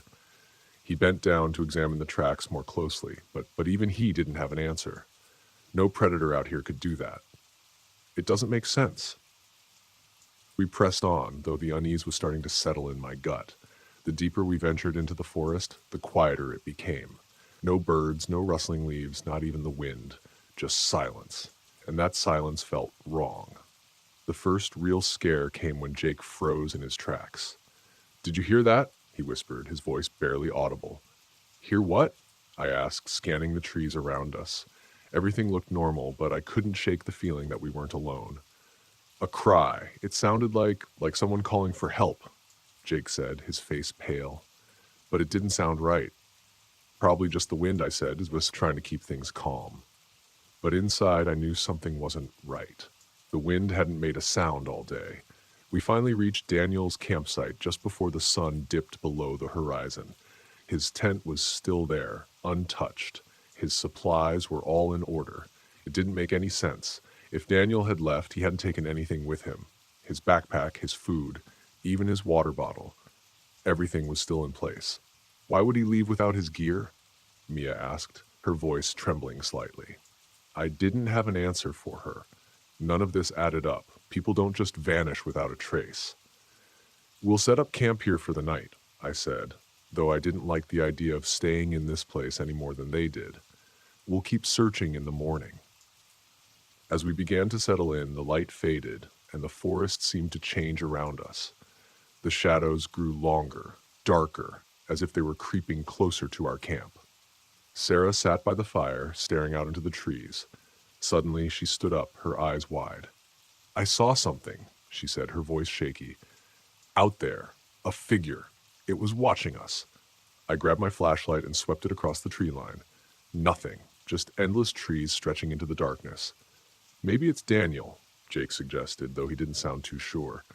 "Or maybe it's something else," Mia whispered, barely loud enough to hear. The air had grown colder, now the fire flickering weakly against the increasing chill. That's when we heard it. The first howl started low and distant, like the wind. But then it grew. It was a deep, guttural wail, almost human, but warped and wrong. It echoed through the trees, sending shivers down my spine. "Stay close," I ordered, gripping my flashlight tighter. But deep down, I wasn't sure staying close was going to be enough. This wasn't just a search anymore. Something was out there with us. And whatever it wasn't human. I didn't sleep much that night. None of us did. That strange howl echoed through the trees for hours, low and haunting, like something was calling out to us. We huddled by the fire, trying to convince ourselves it was just an animal, maybe a wolf or a coyote, but deep down, I think we all knew better. By morning, the fire had burned down to embers, and the forest was eerily quiet again. Too quiet. No birds, no rustling leaves, nothing. The kind of silence that made your skin crawl. I glanced at Sarah, who was rubbing her arms, her eyes darting to the tree line every few seconds. "We should keep moving," she said, her voice low. "I don't like staying here." I nodded in agreement. The sooner we found Daniel, the better. The campsite had given us no answers, only more questions. Why would he leave his gear? Where did he go? And what was that awful sound we kept hearing? Jake, looking paler than usual, kicked dirt over the fire to put it out. "What do you think it was last night?" he asked, trying to sound casual, but the edge in his voice gave him away. "Just the wind," I lied. But Jake didn't look convinced. Neither was I. As we packed up, Greg tapped me on the shoulder. "Look at this," he said, pointing to the trees surrounding our campsite. I followed his gaze, and my stomach dropped. Deep claw marks gouged the bark, long and jagged.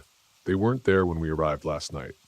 That doesn't look like anything I've seen before, Greg said, his voice shaking a little.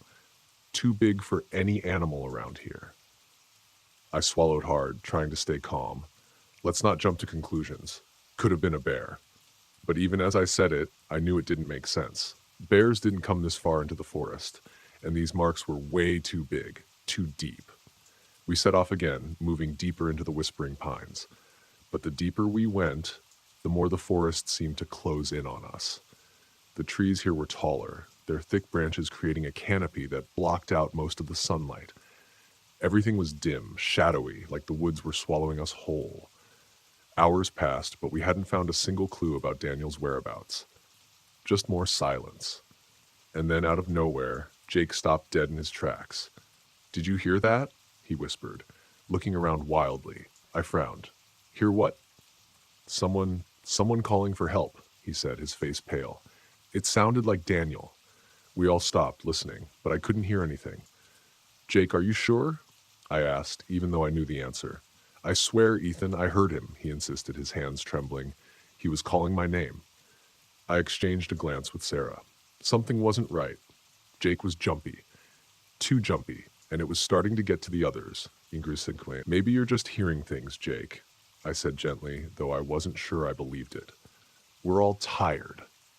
Jake shook his head furiously. "No, I heard him. He's out there." "Let's keep moving," Sarah said, her voice tense. "Standing around here isn't going to help." Reluctantly, Jake fell in line, but I could tell he was still on edge, glancing over his shoulder every few minutes like he was expecting something or someone to jump out of the shadows. As we trekked further into the forest, the trees grew thicker, darker. The air felt heavy, like it was pressing down on us. I could feel the tension rising in the group, every crack of a branch or rustle of leaves making us all jump. I tried to stay focused, but the forest seemed to twist and turn in ways that didn't make sense. It was like we were being led in circles. And then, just as I was starting to think we'd never find our way out, Jake gasped and pointed ahead. "There! Do you see him?" We all looked, but I didn't see anything at first, just trees, shadows, and the dim light filtering through the branches. But then there was a figure, far off, just barely visible between the trees. "Daniel," I called out, taking a step forward. The figure didn't move, it just stood there, still and silent. I took another step, but Sarah grabbed my arm. "Ethan, wait, something's wrong." She was right. The figure, it wasn't acting like a person. Its posture was off, that twisted in a way that made my stomach turn. And its eyes, they were black, completely black. No whites, no pupils, just empty, soulless darkness. My blood ran cold. "Jake, stay back," I warned. But Jake wasn't listening. He was already moving toward the figure, calling Daniel's name. "Jake, stop," I shouted, grabbing his arm and pulling him back. The figure didn't move. It just stood there watching us, its dark eyes locked onto mine. Then, in an instant, it vanished, disappearing into the trees like it had never been there. "What the hell was that?"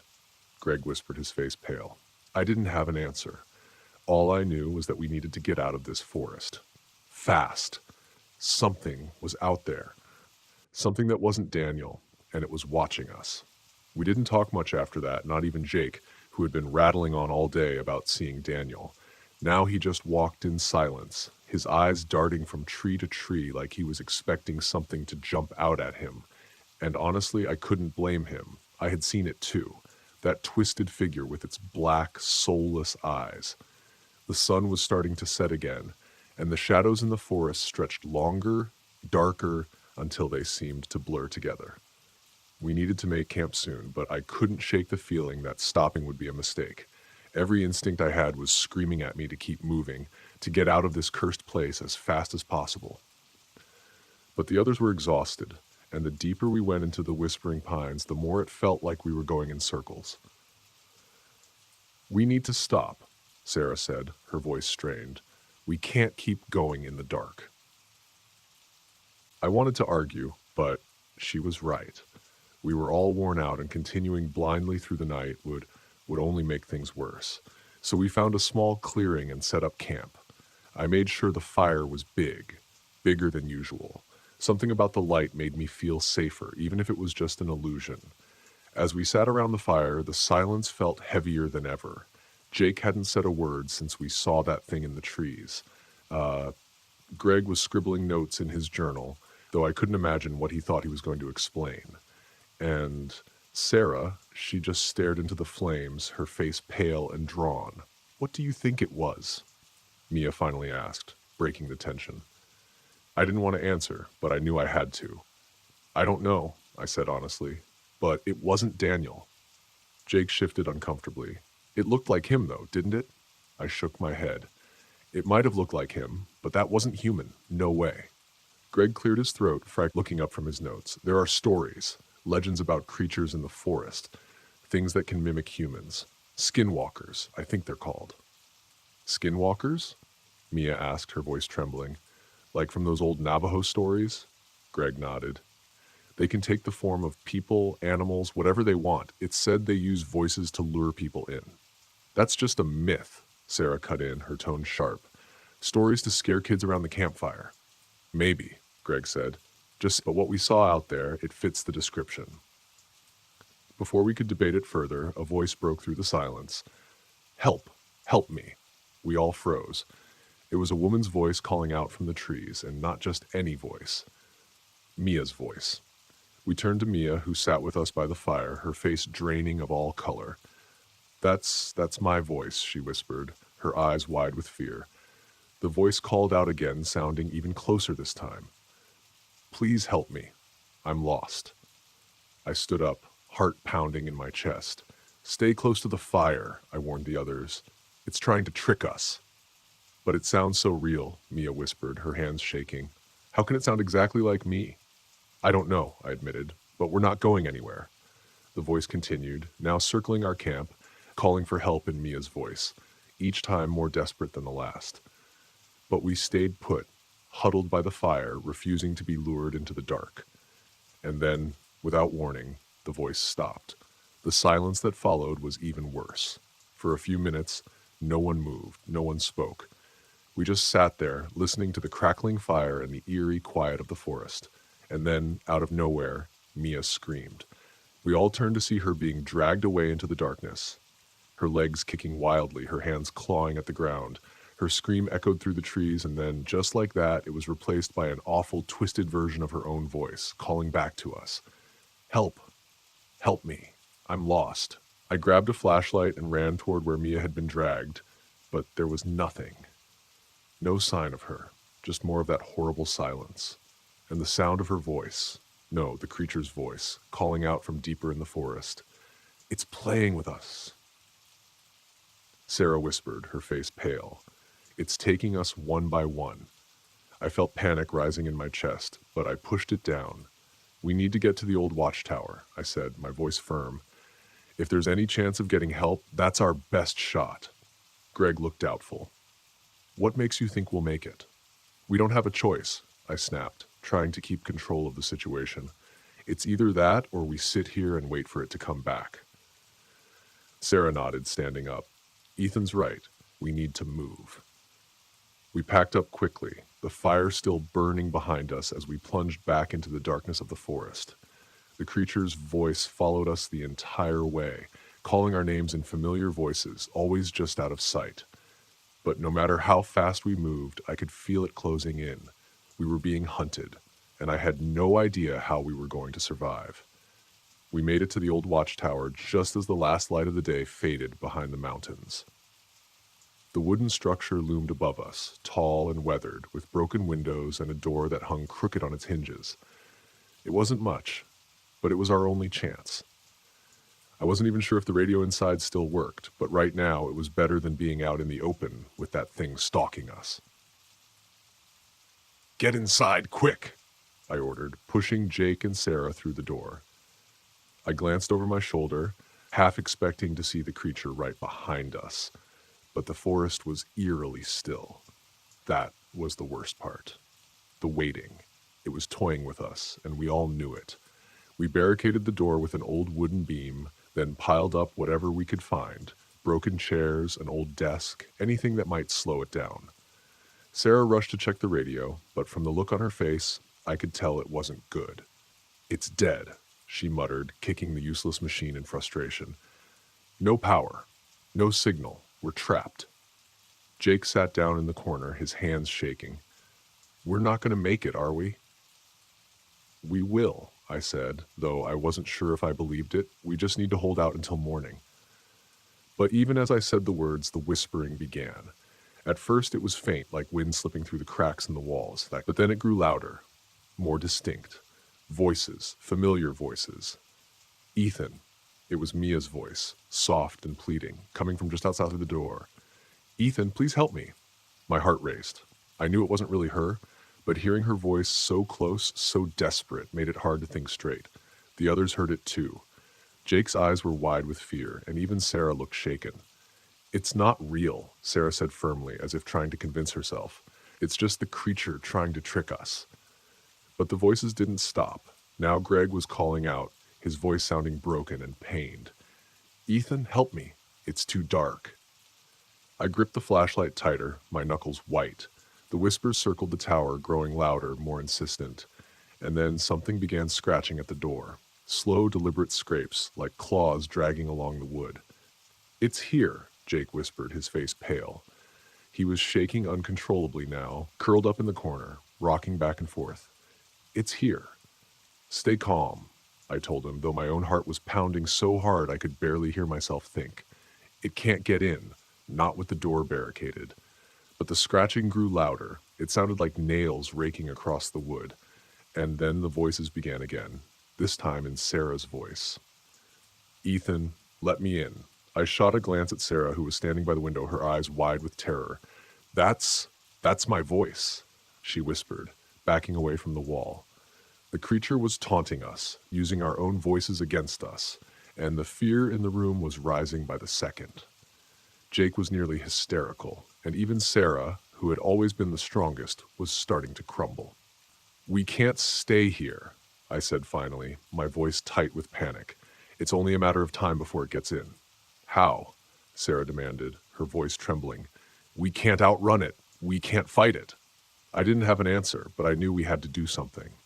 Sitting here, waiting for the creature to break through, was suicide. Then an idea hit me. It was desperate, but it might just work. "Distract it," I said suddenly, looking at Sarah. "I'll distract it, draw it away from the door while you and Jake make a run for it." "No way," Sarah protested. "You're not going out there alone." "I have to," I said firmly. "It's the only way. If I can draw it far enough away, you might be able to slip past it and make it to the ranger station. There's another radio there. If it still works, you can call for help." Sarah looked torn, but she nodded. "Okay," she said softly. "But you come back. Promise me." "I'll try," I said, though I knew it was a promise I might not be able to keep. With one last deep breath, I unblocked the door, the scratching growing louder the moment I touched the beam. The voices stopped, replaced by a low, guttural growl from the other side. It was waiting for me. I threw the door open and sprinted into the night. The cold air hit me like a slap, but I didn't stop. I could hear the creature behind me, its footsteps fast and heavy, chasing me through the trees. But I didn't look back. I couldn't. "Come on," I yelled, my voice hoarse. "You want me? Here I am." I heard a snarl, close now. Too close. My legs burned, but I pushed harder, darting between the trees, trying to lead it away from the watchtower. Then from the corner of my eye, I saw it. A figure running alongside me. It was the creature. Its body shifted, its face twisted, until it looked just like me. For the first time in my life, I felt true terror. It was wearing my face, and then it lunged.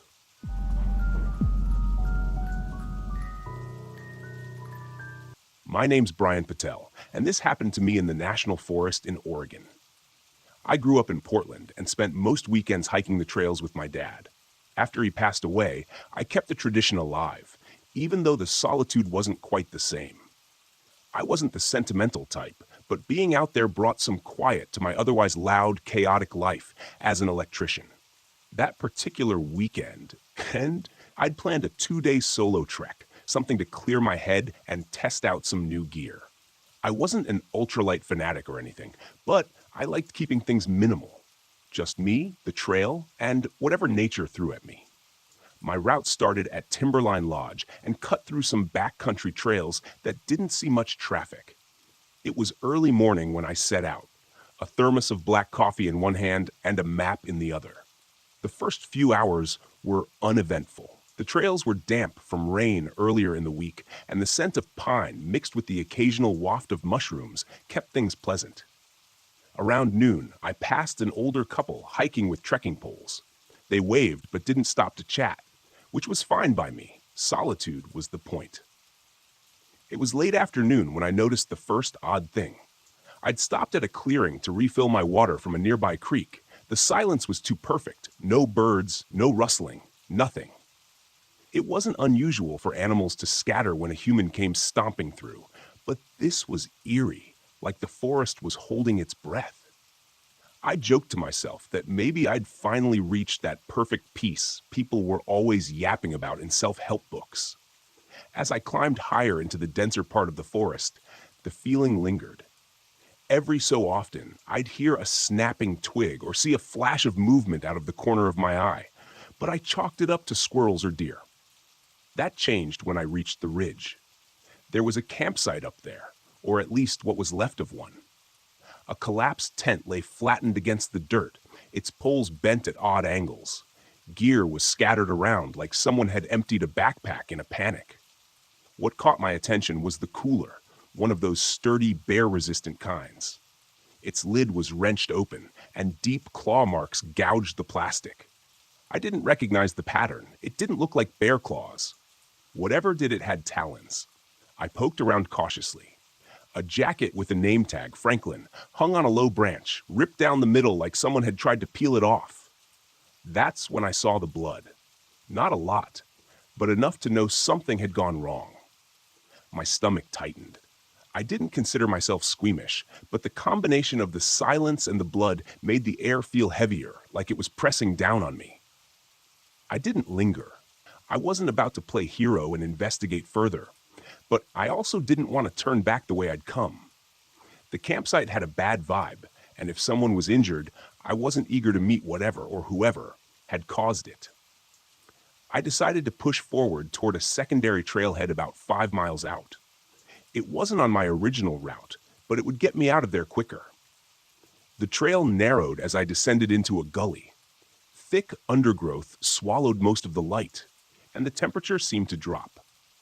My boots squelched in the damp earth as I pushed past ferns that slapped against my legs. About halfway down, I caught a foul odor, like rotting meat mixed with damp fur. My first thought was a dead animal, maybe a cougar kill left to rot, but it was strong enough to make my eyes water. Then I heard it, a low, deep rumbling noise that didn't sound natural. It wasn't a growl, but it wasn't mechanical either. It reverberated through the trees, making it impossible to pinpoint the direction. My fight or flight instincts kicked in, and I chose the third option, freeze. I crouched low, scanning the trees, my heart hammering in my chest. The noise came again, closer this time, followed by the crunch of heavy footsteps. I forced myself to move, creeping forward as quietly as possible. The trail curved ahead, and just as I rounded the bend, I saw it, or at least part of it. A massive, hulking shape loomed through the trees, crouched over something on the ground. Its limbs were grotesquely long, the joints bending in ways that didn't make sense. It had patches of wiry fur mottled with bare, pale skin.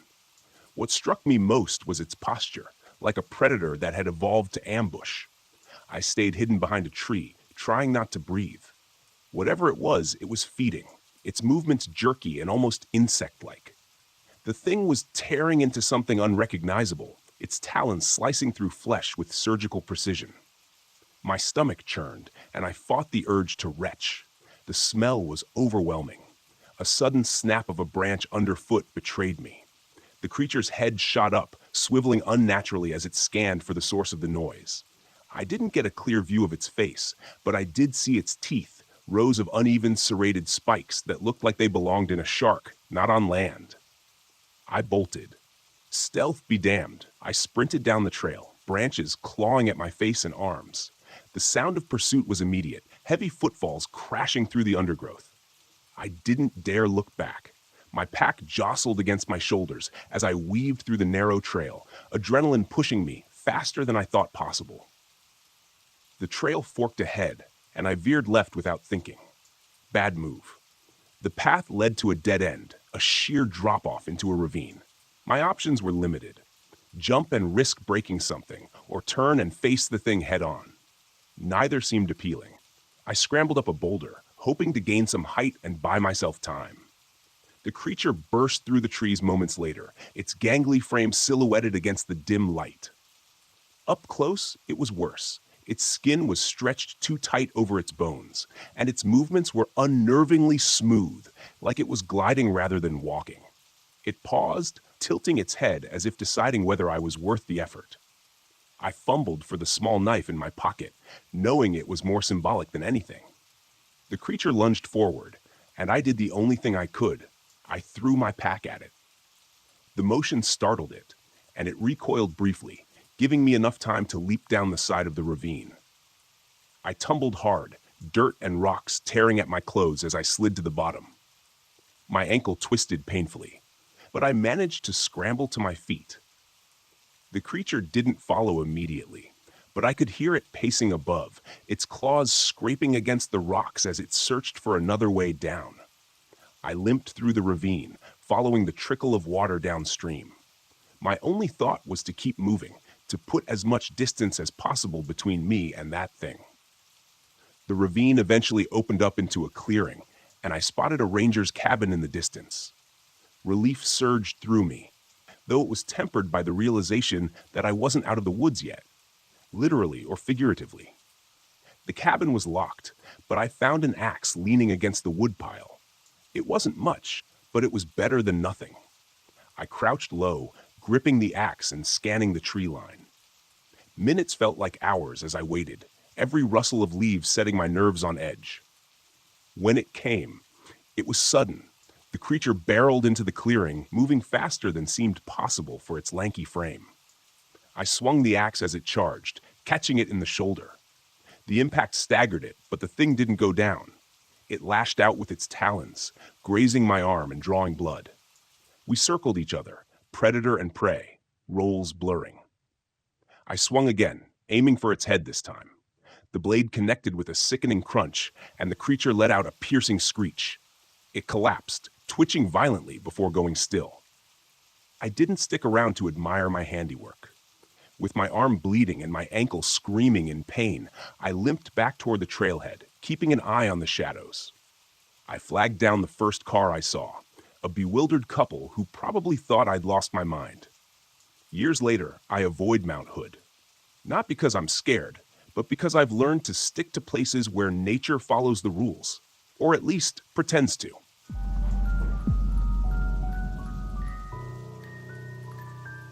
I'm going to be honest with you.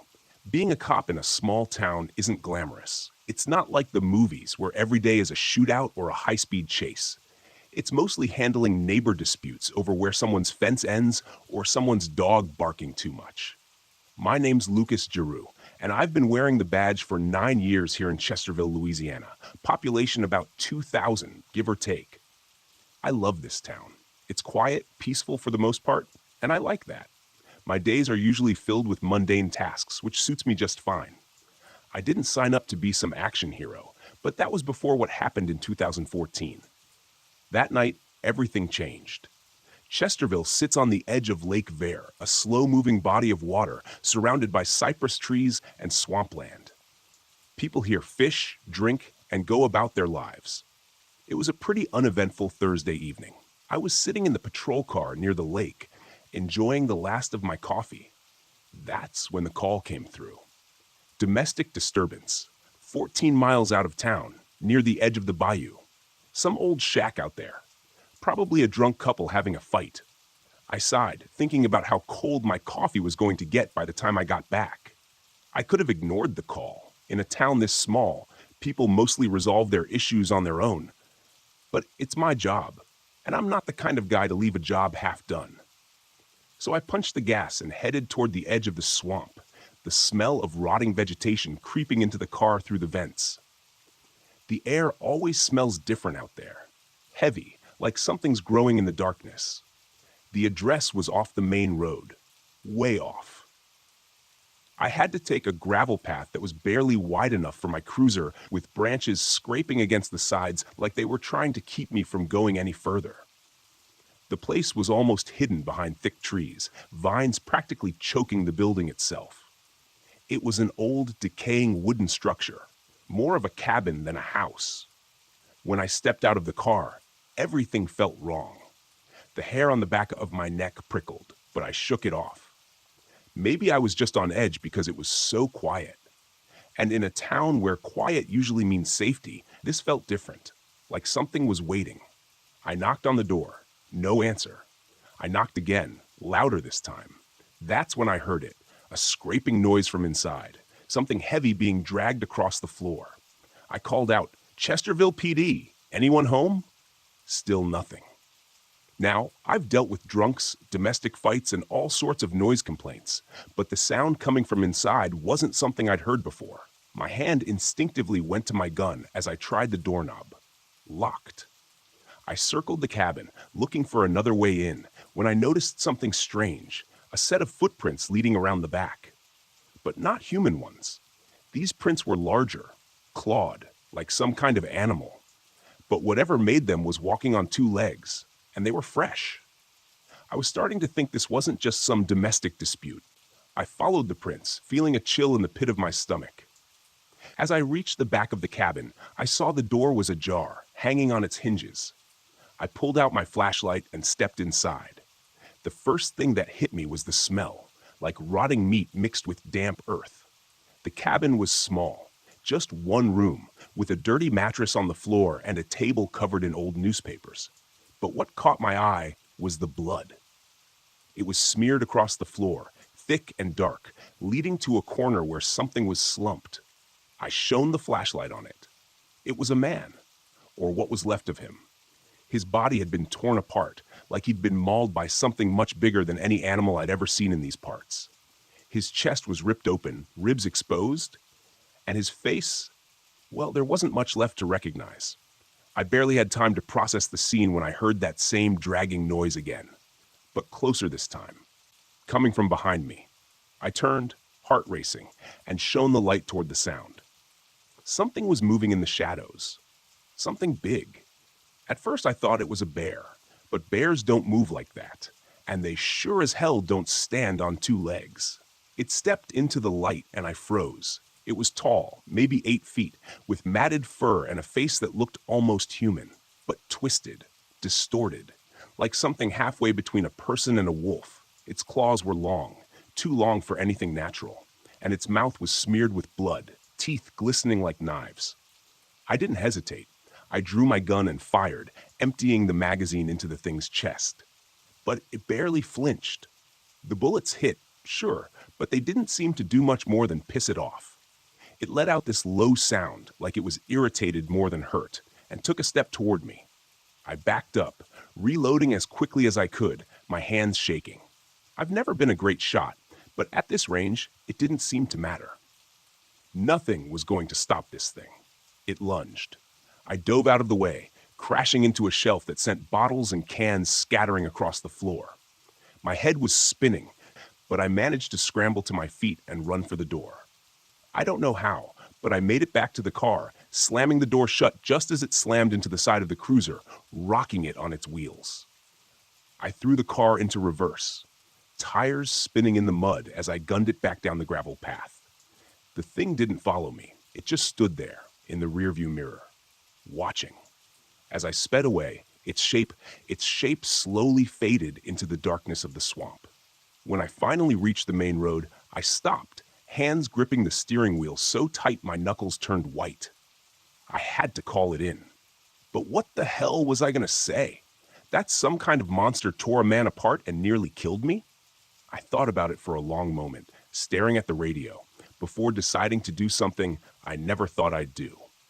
I lied. When I called it in, I said I found the man already dead. Looked like some kind of animal attack. Maybe a bear, maybe a wild dog. Hell, maybe both. I didn't mention the thing I saw. I couldn't. No one would believe me. I barely believed it myself. But here's the thing. I wasn't the only one out there that night. I found out later that two fishermen had been on the lake, close enough to the cabin to hear the gunshots. They saw something too, something large, moving through the trees. They didn't get a good look at it, but they said it wasn't a bear, wasn't anything they'd ever seen before, and they swore it walked on two legs. The next morning, I went back out there with the sheriff and a couple of deputies. We found the body, or what was left of it, but there was no sign of the creature, just those same strange tracks leading off into the swamp. The sheriff wrote it up as an animal attack, but I could see it in his eyes. He knew something didn't add up. I've thought about that night a lot since then, about how close I came to ending up like that poor bastard in the cabin, and about what's still out there, lurking in the swamp. Some nights, when it's real quiet, I wonder if it's still watching. But I've learned not to go looking for answers. Sometimes, in a place like this, it's better to let the mysteries stay buried.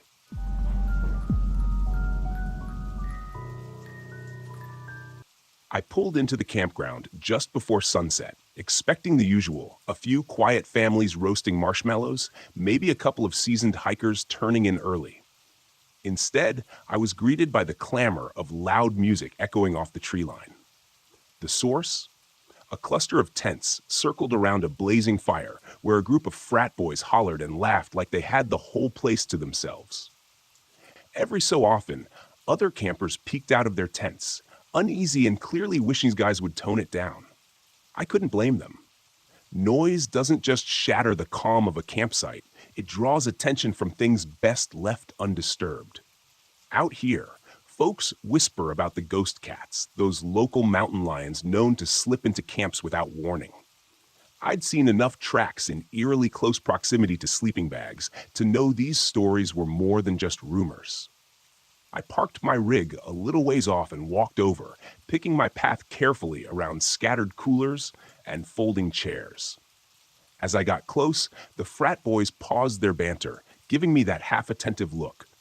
They were mostly older teens or early 20-somethings, still buzzing with alcohol and late-night bravado. "Evening," I started, trying to keep it friendly but firm. "I'm the ranger on duty. Got some other campers worried you're attracting unwanted attention." I motioned toward the looming tree line. These woods have a reputation, and it's not for the best sing-alongs. They laughed it off at first, so I leaned in, lowering my voice. I described how mountain lions sometimes stalk the perimeter of noisy camps, how you won't spot them until they're practically brushing against your tent walls. I explained how we call them ghost cats because of their uncanny silence, the way they seem to appear out of nowhere.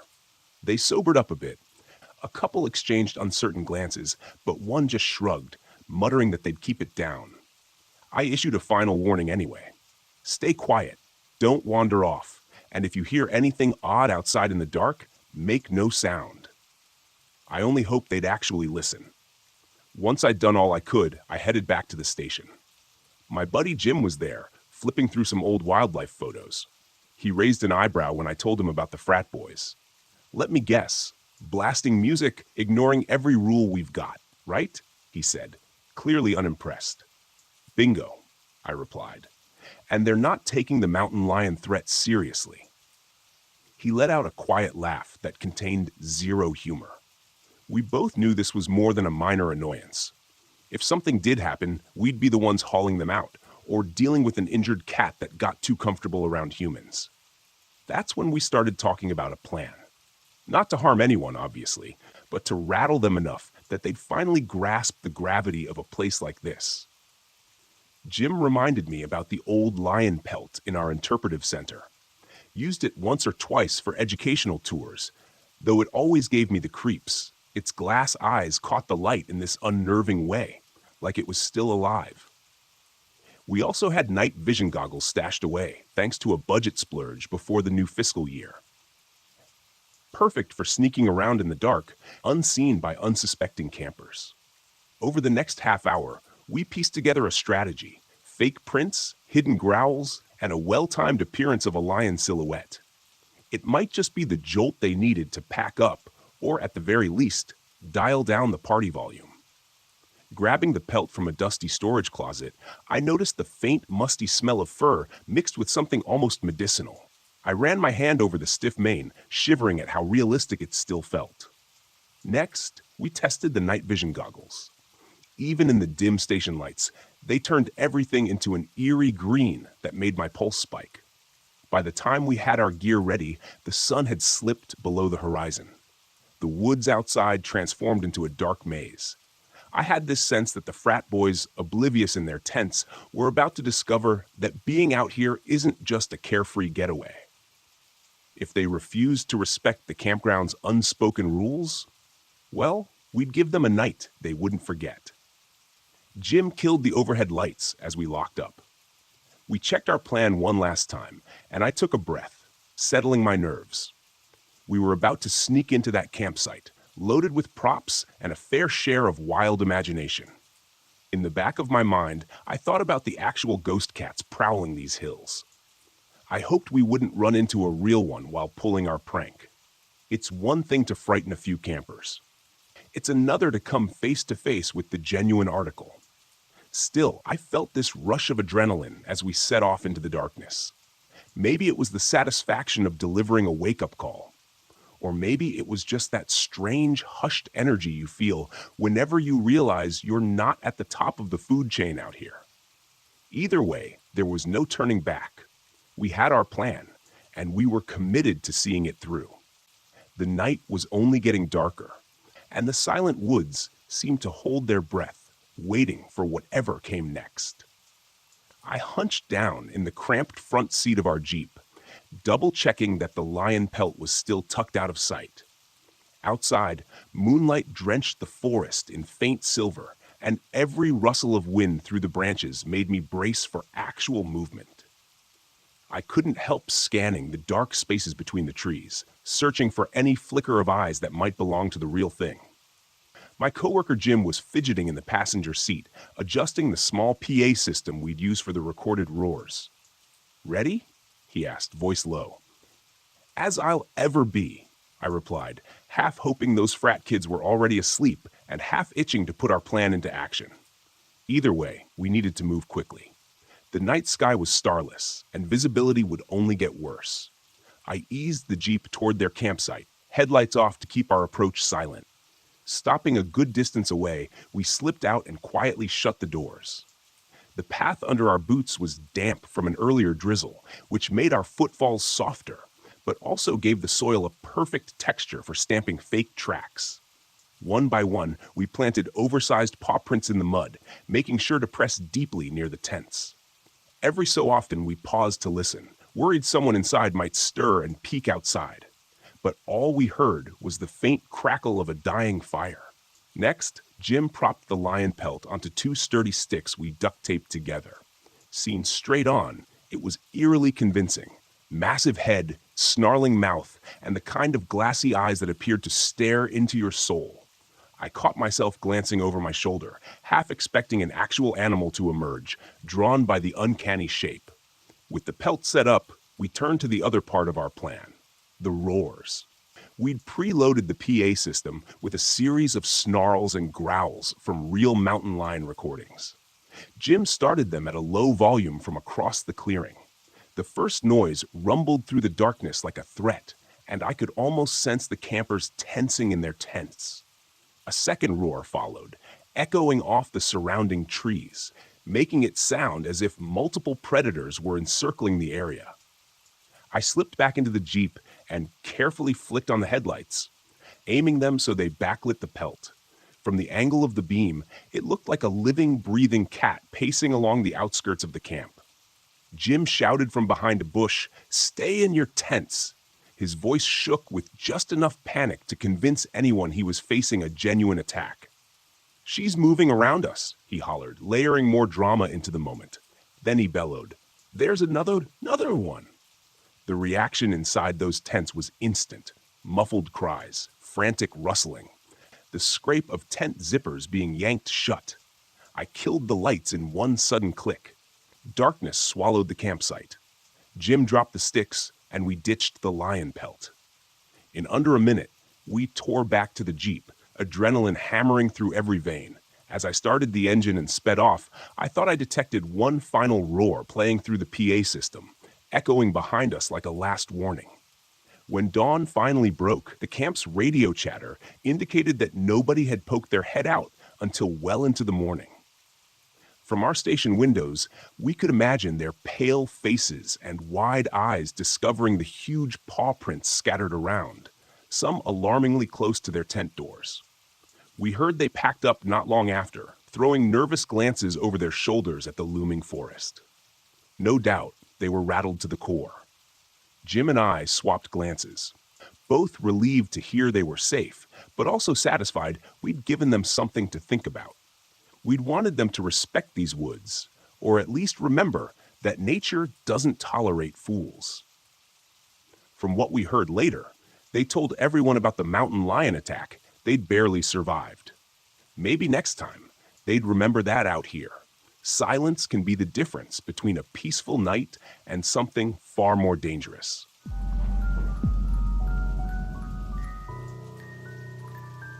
My name is Mara Caldwell, and I'm 28 years old. This happened along Paint Creek Scenic Trail in West Virginia during a trip I'd planned to reconnect with my art, and frankly, myself. It was supposed to be a peaceful escape from the noise of the world, but instead, it became something I still can't fully explain. I had just come off a long relationship that ended in the kind of breakup that leaves you questioning everything.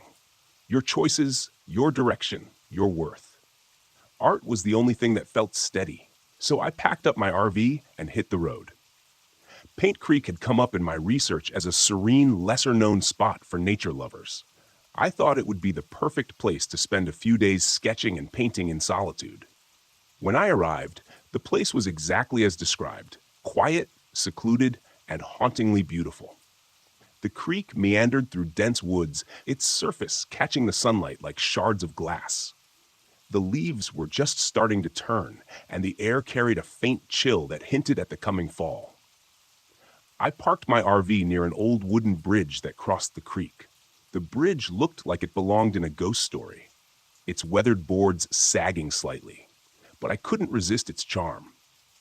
I set up camp and spent the first day wandering the trails and sketching the landscape. The stillness was almost too perfect, but I chalked it up to being unused to this level of isolation. That night, I sat by the creek, working on a watercolor of the bridge as the sun dipped below the horizon. The forest around me grew darker, and the silence became oppressive. There were no birds, no insects, just the sound of the water trickling over rocks. I tried to focus on my painting, but a strange unease crept over me. It was like the air had shifted, growing heavier, colder. And then I heard it, a faint humming. It was soft at first, almost melodic, but it didn't seem to have a source. It wasn't coming from the creek or the woods, it was just there. I froze, my brush hovering over the paper. The sound grew louder, more distinct, and I realized it was a woman's voice, humming a tune I didn't recognize.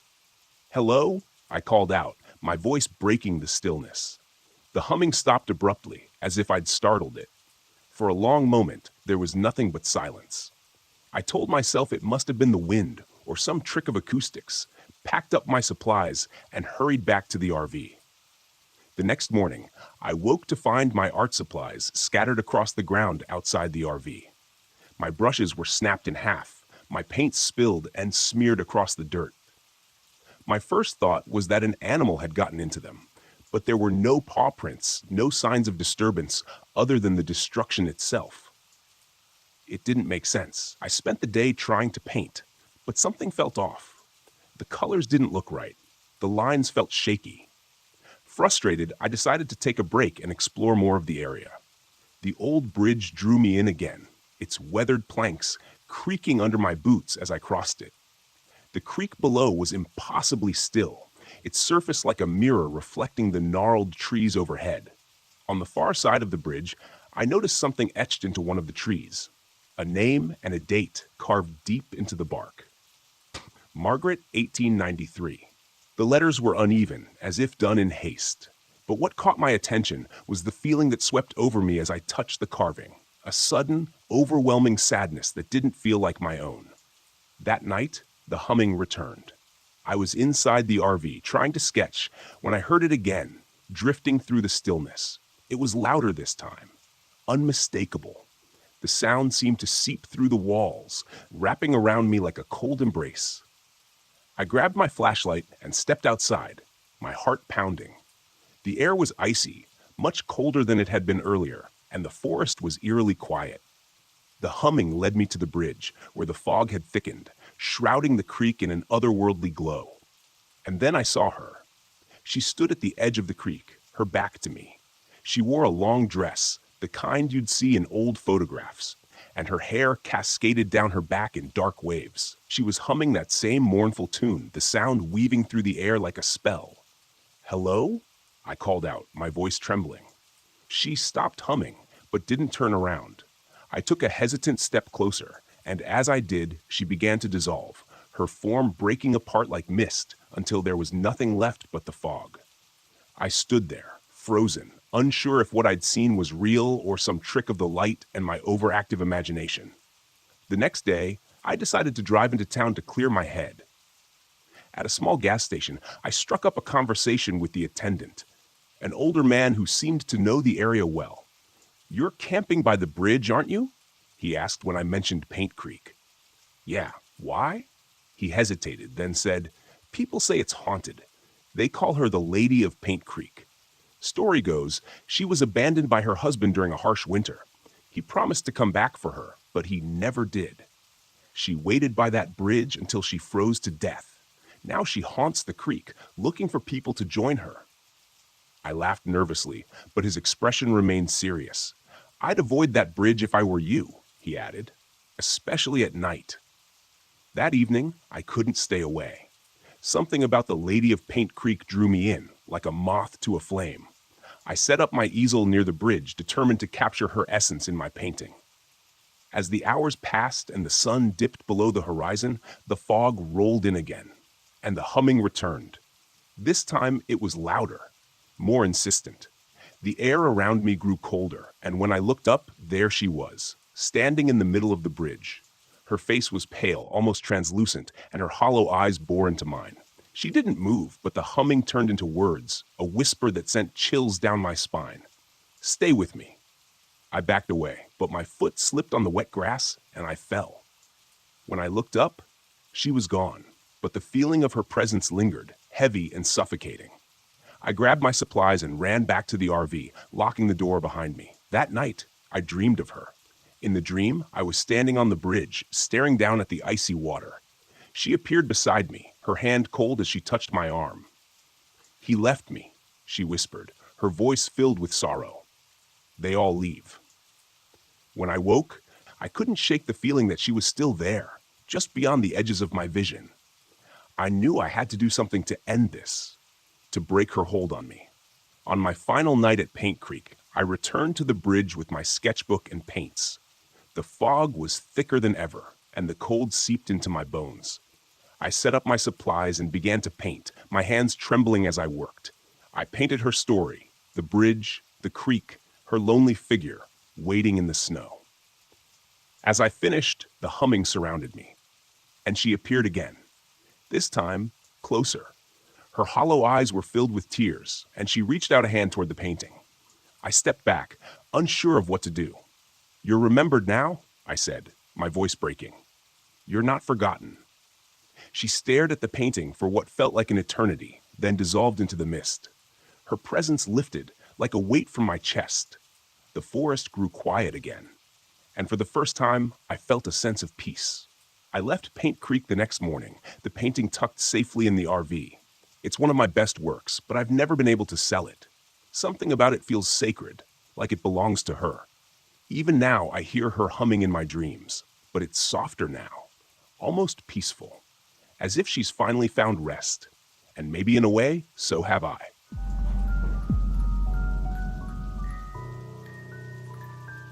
It wasn't my first job, and it sure as hell wasn't supposed to be my last, but something about that night didn't sit right from the beginning.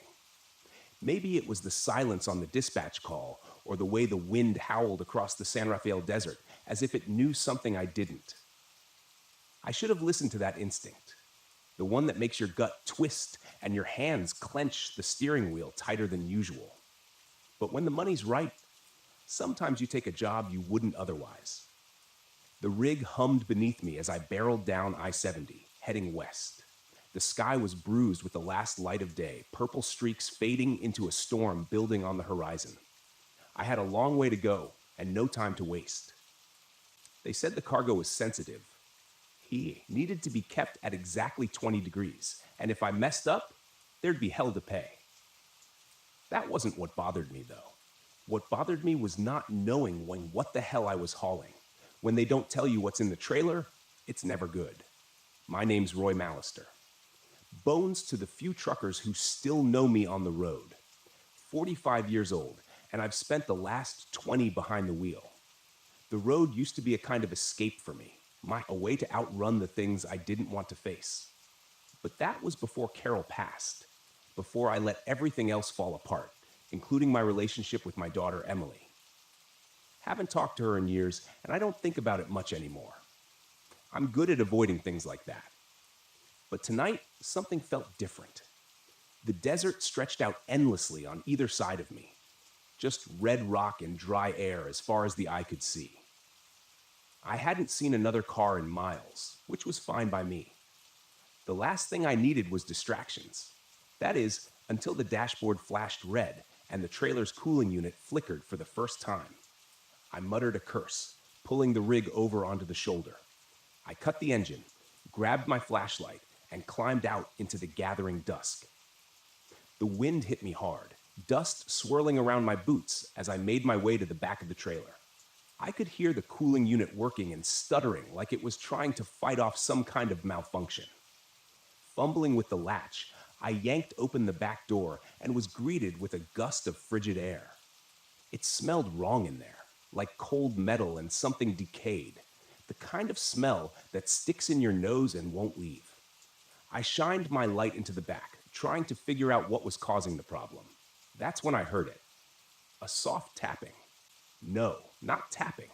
Scratching. It was coming from the crate, a large wooden crate strapped down in the center of the trailer, covered in heavy chains. My heart started to pound in my chest. The kind of adrenaline spike that tells you to get the hell out of there. But my feet wouldn't move. I inched closer, flashlight trembling in my grip. The scratching got louder. The crate shifted just slightly, as though something inside was alive. "What the hell?" I whispered, backing away. I wasn't going to open it. Not in a million years. I slammed the trailer door shut and locked it tight, forcing myself to breathe slowly. Whatever was in that crate, I wasn't sticking around to find out. I was just supposed to get it from point A to point B, no questions asked. I climbed back into the cab, started the engine, and pulled back onto the road, telling myself I was imagining things. Maybe it was an animal, I thought. Some government experiment or something. None of it mattered. All I had to do was deliver the damn thing. The radio crackled to life as I accelerated, and I jumped in my seat. Static. Then, through the fuzz, I heard something faint. A voice. A woman's voice. "Roy, why didn't you come back?" My heart stuttered. The voice sounded like Carol's. I smacked the side of the radio, trying to clear the signal, but the static only grew louder. The voice faded, replaced by an eerie, distorted country song, one I hadn't heard since she passed. It was one of her favorites. "No," I muttered, turning the radio off. This was just stress getting to me. The isolation, the weird cargo, and the fact that I hadn't slept in 2 days. That's all it was. That's what I told myself as I sped down that endless stretch of highway. But the farther I drove, the worse it got. The storm hit an hour later, and with it came the figures. I thought they were just shadows at first, shapes in the mist thrown up by the desert sandstorm. But as the wind howled and the sand lashed against the windshield, I could swear I saw them. People walking along the roadside. No, not people. Ghosts. Old men in trucker caps, women in long, flowing dresses, their faces pale and hollow, their eyes dark as the night. I gripped the wheel tighter, trying not to look. If I didn't look, they weren't real. That's how it works, right? I blinked hard, forcing my eyes back on the road, but I couldn't shake the feeling that something was watching me, following me. The trailer lurched hard, like something had slammed into the back of it. "What the hell?" I shouted, swerving the rig as I fought for control. My headlights cut through the dust, illuminating the desolate highway, but there was nothing there. Nothing but empty miles. The trailer shook again. Then came the knocking, loud, rhythmic, like someone was pounding on the inside of the crate. I could feel the hairs on the back of my neck stand up. I was done pretending it was nothing. I was done lying to myself. I had to stop. I had to see what was in that crate. I pulled the rig to the side of the road again, hands trembling as I jumped out of the cab. The wind whipped sand into my face, stinging my eyes, but I didn't care. I grabbed a crowbar from the toolbox and made my way to the back of the trailer. The knocking hadn't stopped. It was louder now, more urgent. With a deep breath, I unlocked the trailer and threw the doors open. The cold hit me again, but this time it wasn't just the refrigeration. There was something wrong about it. The air inside was thick, oppressive, like it was pressing down on me. I raised the crowbar, jammed it under the lid of the crate, and pried it open. And then everything stopped. The wind, the knocking, even the pounding of my own heart. Inside the crate, nestled in layers of straw and old cloth, was something small. It looked like a statue, a human skull, but blackened with strange symbols carved into the bone. It seemed to pulse, like it was alive, like it was breathing in time with me. And then the whispers started. Not from the radio this time, but from the skull itself. Voices swirling in my head, speaking in languages I couldn't understand. But one voice stood out, one voice I knew. Roy. I stumbled back, my heart racing as the skull began to glow with a faint, sickly light. The voices grew louder, and the wind picked up again, howling around the trailer. I slammed the crate shut and bolted the door. I didn't care what they said. I didn't care what I'd seen. I was getting the hell out of there. I threw the crowbar into the cab, jumped behind the wheel, and floored it. The trailer lurched behind me as I tore down the highway faster than I'd ever driven in my life. The storm whipped around me, and through the swirling dust, I could see them again. The figures. They were closer now, standing on either side of the road, their eyes following me. Some of them looked familiar. Faces I'd seen on the road before. Long-dead truckers, friends. Then, as if the storm itself parted, I saw her. Carol, standing in the middle of the road, her white dress flowing in the wind, her eyes locked on mine. I jerked the wheel, swerving to avoid her, but the rig skidded off the road. The trailer jackknifed as it skidded across the desert sand. I barely managed to hang on as the truck groaned to a stop, tilted sideways in a ditch. Silence. I sat there for a long time, staring out into the empty desert, trying to breathe. The storm passed, but I knew it wasn't over. I reached for my phone. No signal. No way out. And then, just as the last light faded from the sky, I saw her again. Carol, walking slowly toward me. Her face pale and cold, her eyes filled with something I couldn't understand. "Roy," she whispered, her voice soft but clear in the stillness. "It's time to come home." I didn't run. I didn't scream. I just sat there, waiting as the darkness closed in around me.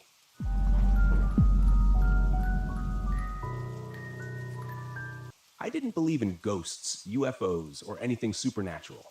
I spent most of my career chasing down so-called paranormal phenomena and explaining them with cold, hard facts. That was my job, turning superstition into science, myths into measurable data. The Brown Mountain Lights? They were just another mystery waiting for a rational explanation. That's what I told myself as I drove my RV up the winding roads of Pisgah National Forest. The thick trees closed in on either side. The air was crisp, and autumn leaves scattered across the path. There was a quiet stillness that made the world feel far away. I should have felt calm, excited even. But as the sun began to sink behind the distant ridges, leaving the forest bathed in shadow, I felt something else. Tension. Shaking it off, I parked the RV at the remote campsite I'd scouted. This was supposed to be a solo trip, a few days to get up close and personal with the Brown Mountain Lights, interview locals, take readings, and prove once and for all that the lights were nothing more than atmospheric conditions or optical illusions. I had all the gear I'd need: high-resolution cameras, thermal scanners, EMF detectors, the works. I wasn't expecting to find anything supernatural, just an anomaly. And anomalies had explanations. But the moment I stepped out of the RV, a chill ran through me. The trees rustled softly, as if whispering some secret I wasn't meant to hear. Focus, I muttered to myself, dragging my gear out and setting up the cameras, angling them toward Brown Mountain Ridge. I had a perfect view of the ridge from my campsite, miles away, but clear in the distance. That's where the lights were supposed to appear. By the time I was fully settled in, I was sitting outside the RV, bundled in a jacket, sipping coffee, and staring out into the dark, waiting. The forest was eerily silent, no birds, no wind, nothing, just stillness. Then, around midnight, I saw them. At first, they were faint, flickering, small orbs of light hovering just above the ridge. I squinted, adjusting the focus on my binoculars. There they were. Three lights bobbing in the air like they were floating on an invisible current. I grabbed my camera, flipping the switch to start recording, but nothing happened. The lens stayed black. The screen dead. What the hell? I muttered, fiddling with the buttons. Fully charged and brand new, the camera shouldn't have malfunctioned. I checked the battery, clicked it back into place, and tried again. Still nothing. Frustration surged through me. This was exactly what I'd come here for. The lights, right there in front of me, and I couldn't even capture them. I stood up, grabbing my thermal scanner, but when I flipped it on, the screen flickered, then went dark. "Come on," I whispered, trying to stay calm. The gear wasn't cheap, and none of it should have been failing, but it was, piece by piece.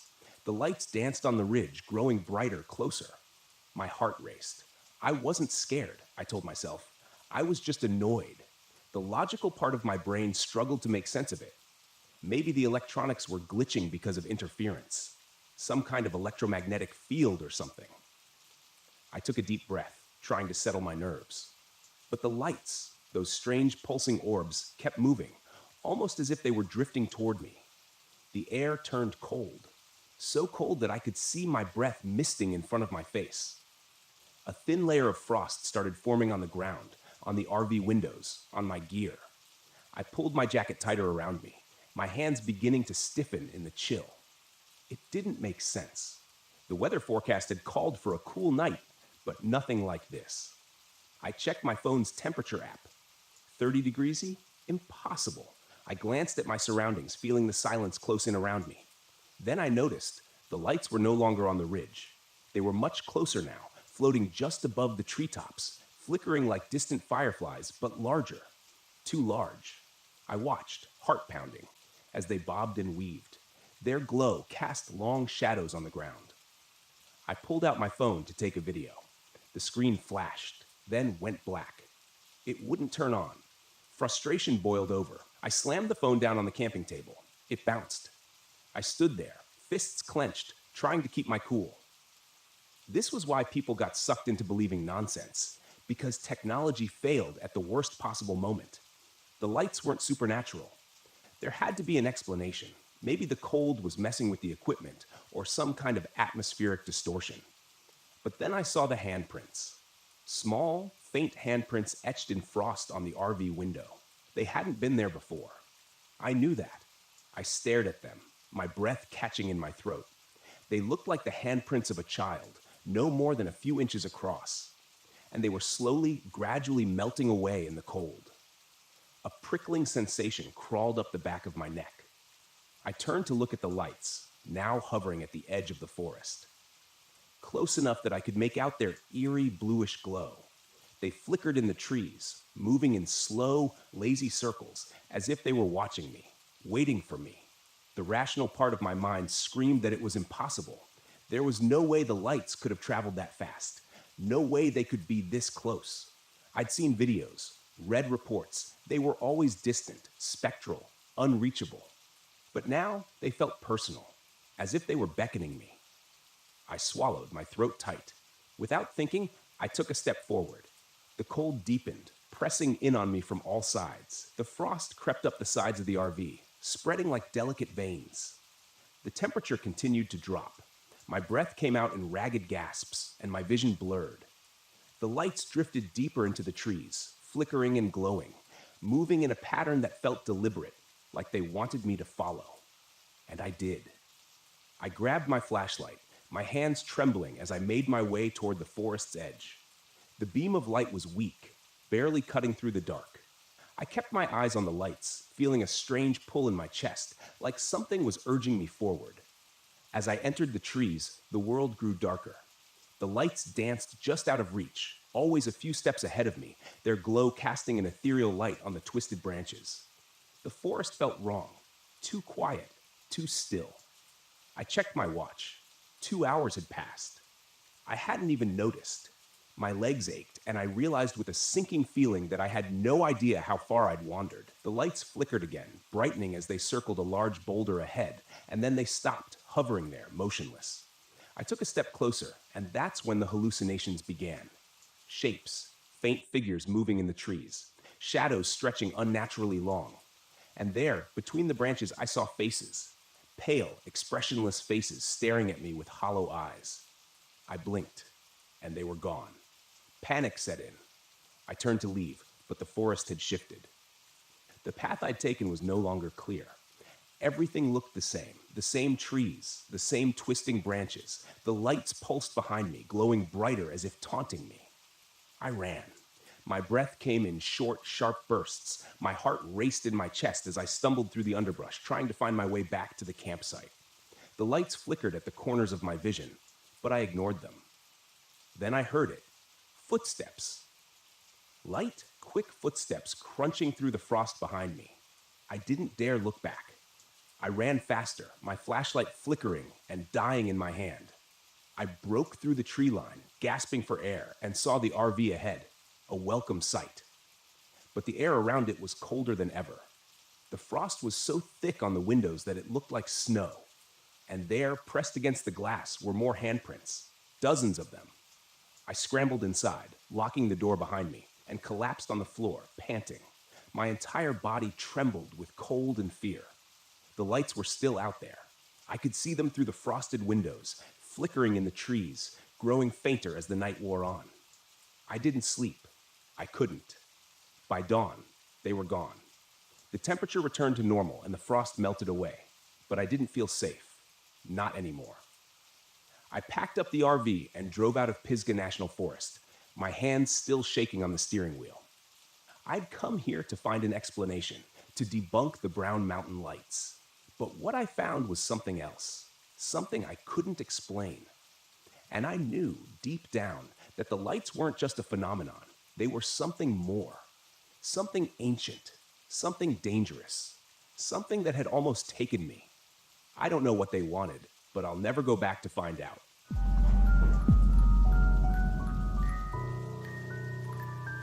It had been 4 months since the divorce was finalized, and I was still trying to wrap my head around it. The life I had imagined, the woman I thought I would grow old with, it was all gone. That's why I decided to take the RV out to Mount Hood National Forest for a long weekend. I needed to get away from everything. No people, no reminders, just me and nature. My therapist said it would be good for me to clear my head and reconnect with something that didn't remind me of failure. Honestly, I didn't know if it would work, but I had to try something. If I stayed home, I would have just drowned myself in the silence of my empty apartment. This trip, I told myself, would be different. I could handle the quiet out here. I arrived in the late afternoon, pulling the RV into a spot near Timothy Lake. It was a beautiful area. Tall Douglas firs surrounded the lake like silent sentinels, the water reflecting the sky like a mirror. There were no other campers nearby, which was exactly what I wanted. Solitude. I parked, shut off the engine, and took a deep breath. The air was cool, crisp, with that faint scent of pine needles. Perfect. For a moment, I thought I could finally breathe again. After setting up a small campfire, I sat back in my foldable chair, staring at the fading light over the mountains. The only sound was the crackle of the fire and the occasional rustle of leaves in the breeze. Peace. That's what I needed. But as the sun dipped lower, the quiet became overwhelming. There was no wind now, no rustling, no animal sounds. Just me, sitting in a bubble of silence. I checked my watch. It was just after 6 p.m. That's when I noticed it. It was too quiet. The forest around me, which should have been alive with the sounds of birds and insects, was dead silent. At first, I figured it was just a lull, but as the minutes dragged on, the silence pressed down on me like a weight. I could hear the blood pumping in my ears, the soft crunch of every movement I made in my chair. It was like the whole forest was holding its breath. I shrugged it off. Maybe this was what true isolation felt like. No noise, no distractions, just me and my thoughts. But then, out of the corner of my eye, I saw movement between the trees. It was subtle, a shadow slipping between the trunks, just far enough away that I couldn't get a good look. I froze, squinting into the woods. The firelight flickered, casting long shadows that played tricks on my mind. I scanned the tree line, waiting for the shadow to return, but saw nothing. The trees stood still, their branches unmoving in the dead air. "Must be a deer," I muttered, forcing myself to relax. The wind picked up briefly, rustling the leaves. I sighed, relieved to hear some kind of noise again. I grabbed a few more logs and threw them onto the fire. The crackling wood was comforting, a reminder that I wasn't completely alone. I told myself I was just on edge from being out here, alone, with too much time to think. After eating a quick meal, I decided to call it an early night. The silence was getting under my skin, so I climbed into the RV, locked the door behind me, and settled into the small bed in the back. My phone had no signal, of course, but I wasn't planning on talking to anyone anyway. I lay there, staring at the ceiling, trying to let my mind go blank, but the silence didn't let me rest. The RV was soundproofed, but even then I felt like something was missing. No crickets, no owls, nothing, just the absence of sound. I felt trapped inside my own head. Every little shift of the mattress or rustle of my blanket amplified in the quiet. Eventually, I drifted off. Sometime in the middle of the night, I woke up with a start. I wasn't sure why at first. There hadn't been any loud noises or nightmares, just silence. But something was wrong. My skin prickled with unease. I sat up, rubbing my eyes, and glanced around the RV. The windows were fogged up, and the air felt heavier, somehow oppressive. I heard something outside. No, that wasn't right. I heard nothing outside. I swung my legs out of bed and stood, listening closely. It was the strangest sensation, like my own breathing was distant, muffled, as though I wasn't entirely in my own body. I moved toward the window and wiped away some of the condensation with my sleeve, peering into the blackness beyond the RV. For a long time, I saw nothing, just trees and shadows, and then movement.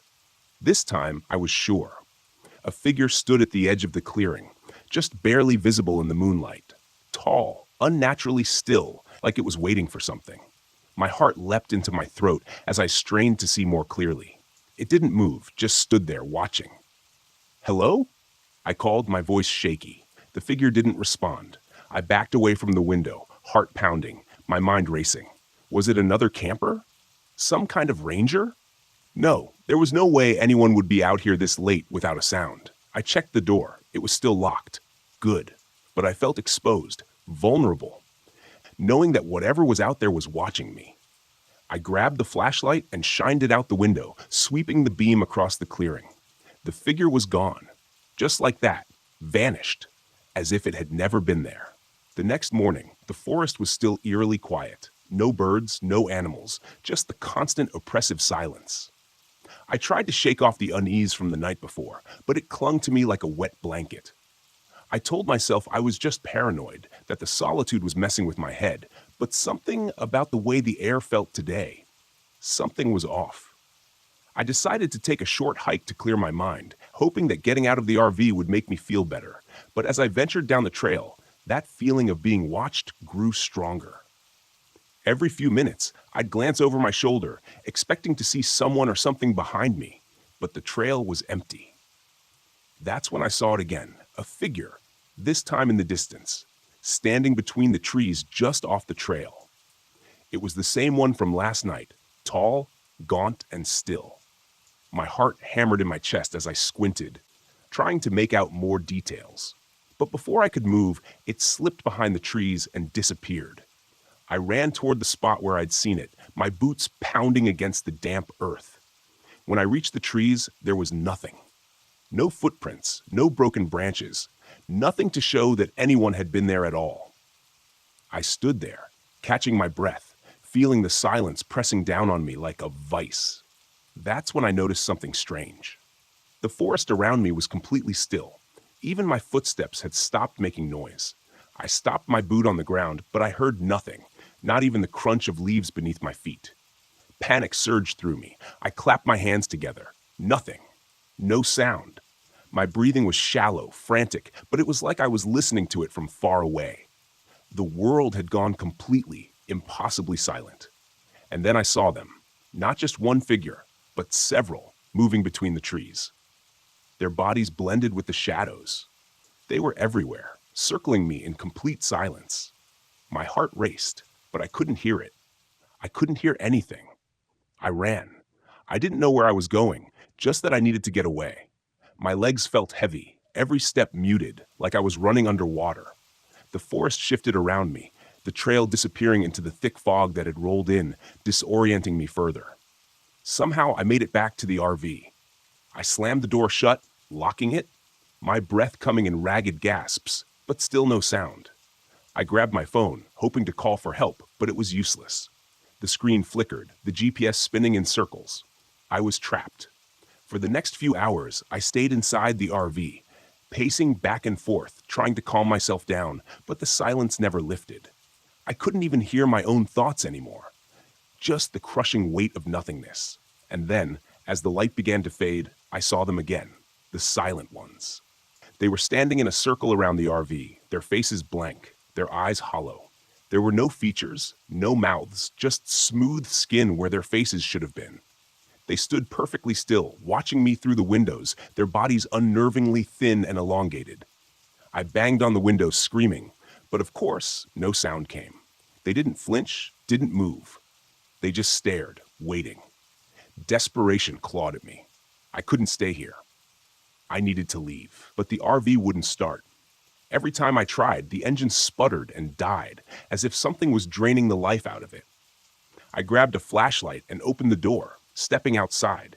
The silent ones didn't move, didn't react. But as I walked toward them, the air grew colder, the silence even more oppressive. My footsteps made no sound. My breathing was barely there. I felt a hand on my shoulder and spun around, expecting to see one of them behind me. But there was nothing, just the fog swirling around me and the figures waiting in the distance. In that moment, I realized what they wanted. They weren't going to kill me. No, that would be too simple. They wanted me to join them, to become one of them. The silence wasn't just the absence of sound, it was a part of them, and it was seeping into me, stealing my voice, my thoughts, my very sense of self. And if I stayed here much longer, I knew I would lose everything. I don't remember how I made it out. The next thing I knew, I was driving far away from the campsite, from the silent ones. The sound of the engine, the tires on the road, it was all faint, like I was still caught in their grip. But at least there was something, a reminder that I hadn't completely disappeared into that silence. It's been weeks since I got back, but I can still feel it. The quiet follows me, lingers in the corners of my apartment. Sometimes, when I'm lying in bed at night, I can feel their eyes on me, watching, waiting. And I know that one day, they'll come for me again. This time, I won't be able to run.